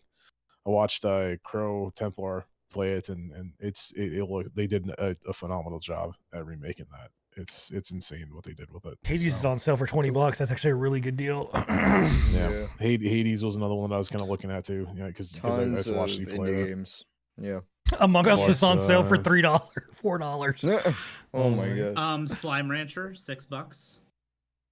Elder Scrolls Online, not a bad option. $7. That's actually a decent amount of content as well for $7, $8. I'm just Fallout 76, 13. I think they have. Yeah, boys. They're gonna remake Mass Effect here soon, but Outer Worlds is on sale for $30. Another really good game. So is actually the Jedi Outer Worlds. The Star Wars Jedi Academy Jedi Fallen Order is on sale for $23, but again, you can get it for $5 with Game Pass. But that's actually really. I know what game you're gonna get, Zen. What is that? Death Stranding. It's on sale right now for $30. Yeah, boy. I was actually looking at picking up Due Oh. Process is on sale for $18. Like I refunded it at 25, but Due Process is for $18. I actually might pick up the Dead Space series finally. Dead Space is Dead really Space is good. Sale might great. be Yeah, yeah, it's really, it's really good horror. Yeah. Guys, All right, guys. Well, We're gonna sit here. That was a yeah, great yeah, show. yeah. Yeah. we're Alright. gonna literally sit here for another 30 minutes going through fucking Yep. sales. Let's not. If you didn't know, there's a sale on Steam right now. Anyway, guys, thank you guys all seriously, guys, girls, whatever you may identify as. Thank you so much for being here, being on the show, whether you're with us live. Like I said, we go live every other Wednesday at 10 p.m. Eastern, right here on my channel, on Scruffy's channel, and at Bill's channel. Or you can catch us after the fact on the Spotify link, or the YouTube link. We go and update those. If you had to miss the show, go catch the rest of it. This was a really long one. It was a really good one. We talked about a lot of cool stuff. But again, thank you guys all. Getting the YouTube and Spotify updated very shortly here. Yeah. Do I'll what? be up to date. Oh, the Spotify up to date. Yep. And then I think we were talking about doing our annual end of year. yep, game thing end of year next- review is coming up as well. are we doing that next show or the show after? Let me see. It would Hold on a prob- sec. We would probably want to do it next show. Probably next show because I don't think we're gonna do. One Yeah, on- if we do, we have to do it next show because after that it would be. It's like literally. it's like the, literally holiday. the day 23rd. before Christmas, So, yeah. So next week's show, guys, will be it may be a little bit. I don't know. It may be another long show because we're gonna be doing Game of the Year at that point. Actually, it can't be a long show because Enigma will fucking kill us if we go a minute beyond 12. I'm already going to be pissed because like you say that it's not going to be released, but it's going to be released. It's releasing on the 9th here in the US. So Is it releasing on the 9th? Yeah. All right. Well, maybe Enigma might not be here. I don't know. But in any case, we will be here and doing the show.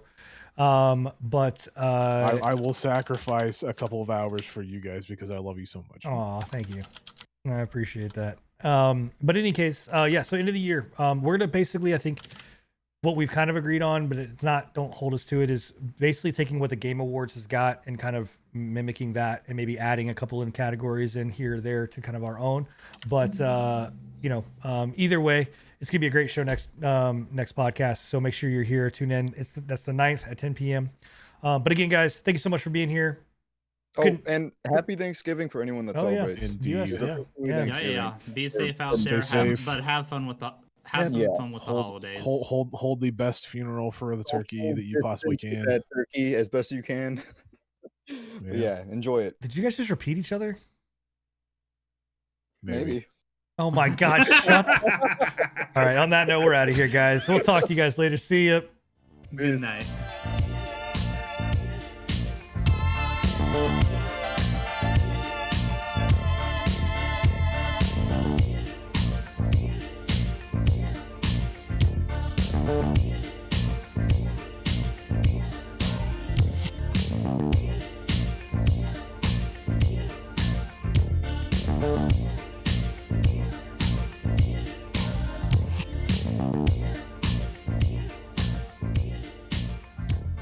Bye.